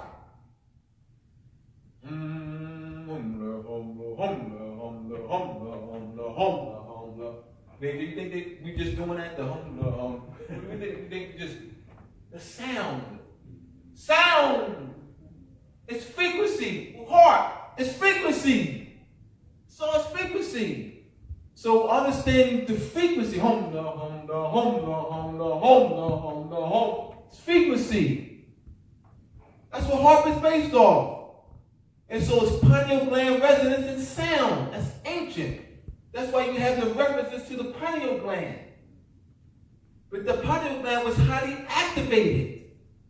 So we were able, because of that, we were able to, with sound, call on rain. Lift boulders. That's what ancient technology is. This is worldwide. We had set up, you're talking about a worldwide system that was interconnected. It's the Europeans that are giving us a false presentation of things. Yeah, this race here. Yeah, this race here. Yeah, this race here. Yeah, the Chinese race. Yeah, the Japanese race. What do the ancient people of China look like? What did the ancient people of China look like? Do the ancient people of China look like the people that you see at the Chinese restaurants? No. What about the people in the villages in China? What do the people in the villages look like in China? Do the people in the villages in China look like the people in the restaurants? No. What do the people in the villages look like in China today? Today, what do the people in the villages today look like in China? Do they look like the people in the Chinese restaurant? They do not. That's a conspiracy. They want you to think that all of China has always looked like the people in the Chinese restaurants. That's a bold-faced lie. And Japan. What do the Asian people look like in Japan? Look like the people that's in this room. They part of distortion too. It's mind control. It's distortion. It gives you a distorted view. Although you have the distorted view of world history. We don't know world history. Distorted view. All right? So you're looking at the Moorish, you look at Moorish hymns, different parts of the world. We traded European women in different parts of the world. Now that they get lighten up, we had Moorish women in our hymns. I mean, European women in our hymns. I would have maybe 400 of them, 150, 200. This is big. This is huge. The trading of European women and Moors having European women in their hymns is huge. They're covering this up big time. They don't want you to know this history. To know this history is to know your power. So they give you some, you came on some slave ships. Yeah, see, the African presidents in Europe. Yeah, the Moors, they were slaves and they rose to become, intellectuals and artists and lie. We built the empire in Europe. Stop lying. We didn't rise up to be nothing. We defeated Roderick in 711, 713. We established 4 or 5 Moorish dynasties in Europe. Come on, stop lying. We ain't rise up to be we ain't rise up out of slavery. We ain't rise up out of slavery. No, that's a lie. Stop lying. We ain't rise up out of slavery, become great musicians and jugaboos and and researchers and great artists and no. We didn't rise up out of no slavery. We didn't go to no Europe as no slaves. Bull. And the whole presentation of these African bullshitters. We defeated Roderick. And we helped the Europeans. We freed the Europeans from despotism of Roderick. Give us credit for that, Europeans. We freed Europeans under Roderick despotism. Because they were being oppressed. Europeans' hygiene was low. They were actually taught that to not bathe was an act of piety. This is serious. This is serious talk. They died of diseases. They was dying of tens of thousands. This was huge. So the Moors made hygiene a priority. We taught them how to bathe. We built bathhouses. There were very few bathhouses.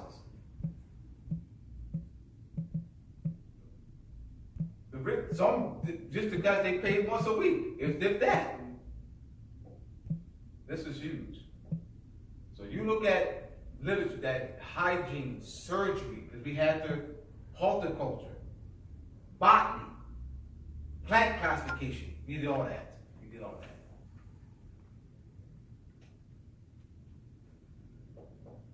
Europeans, the curriculum that they're using today, they got that directly from the Moors. Directly from the Moors.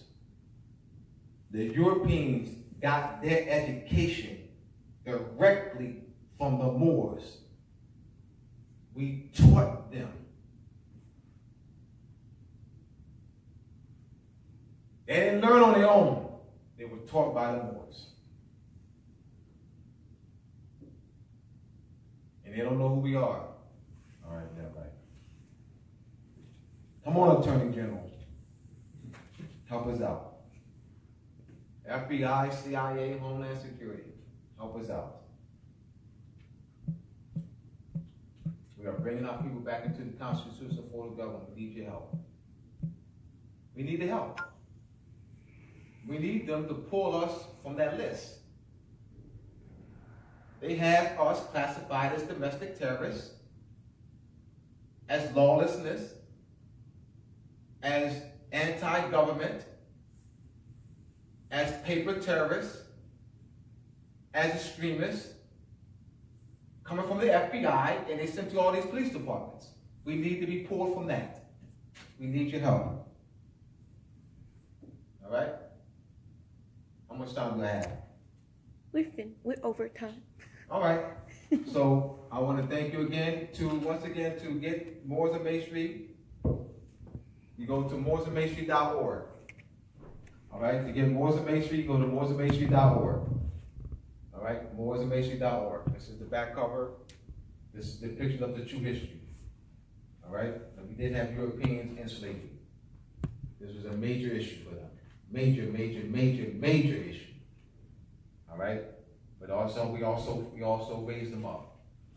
We educated them as well. All right? On that, I'll end. Thank you again. Peace. Islam. We want to thank everybody, and I want to thank all of the Facebook Live viewers and participants. They've been you guys have been very, I guess, a part of this class, and we appreciate you.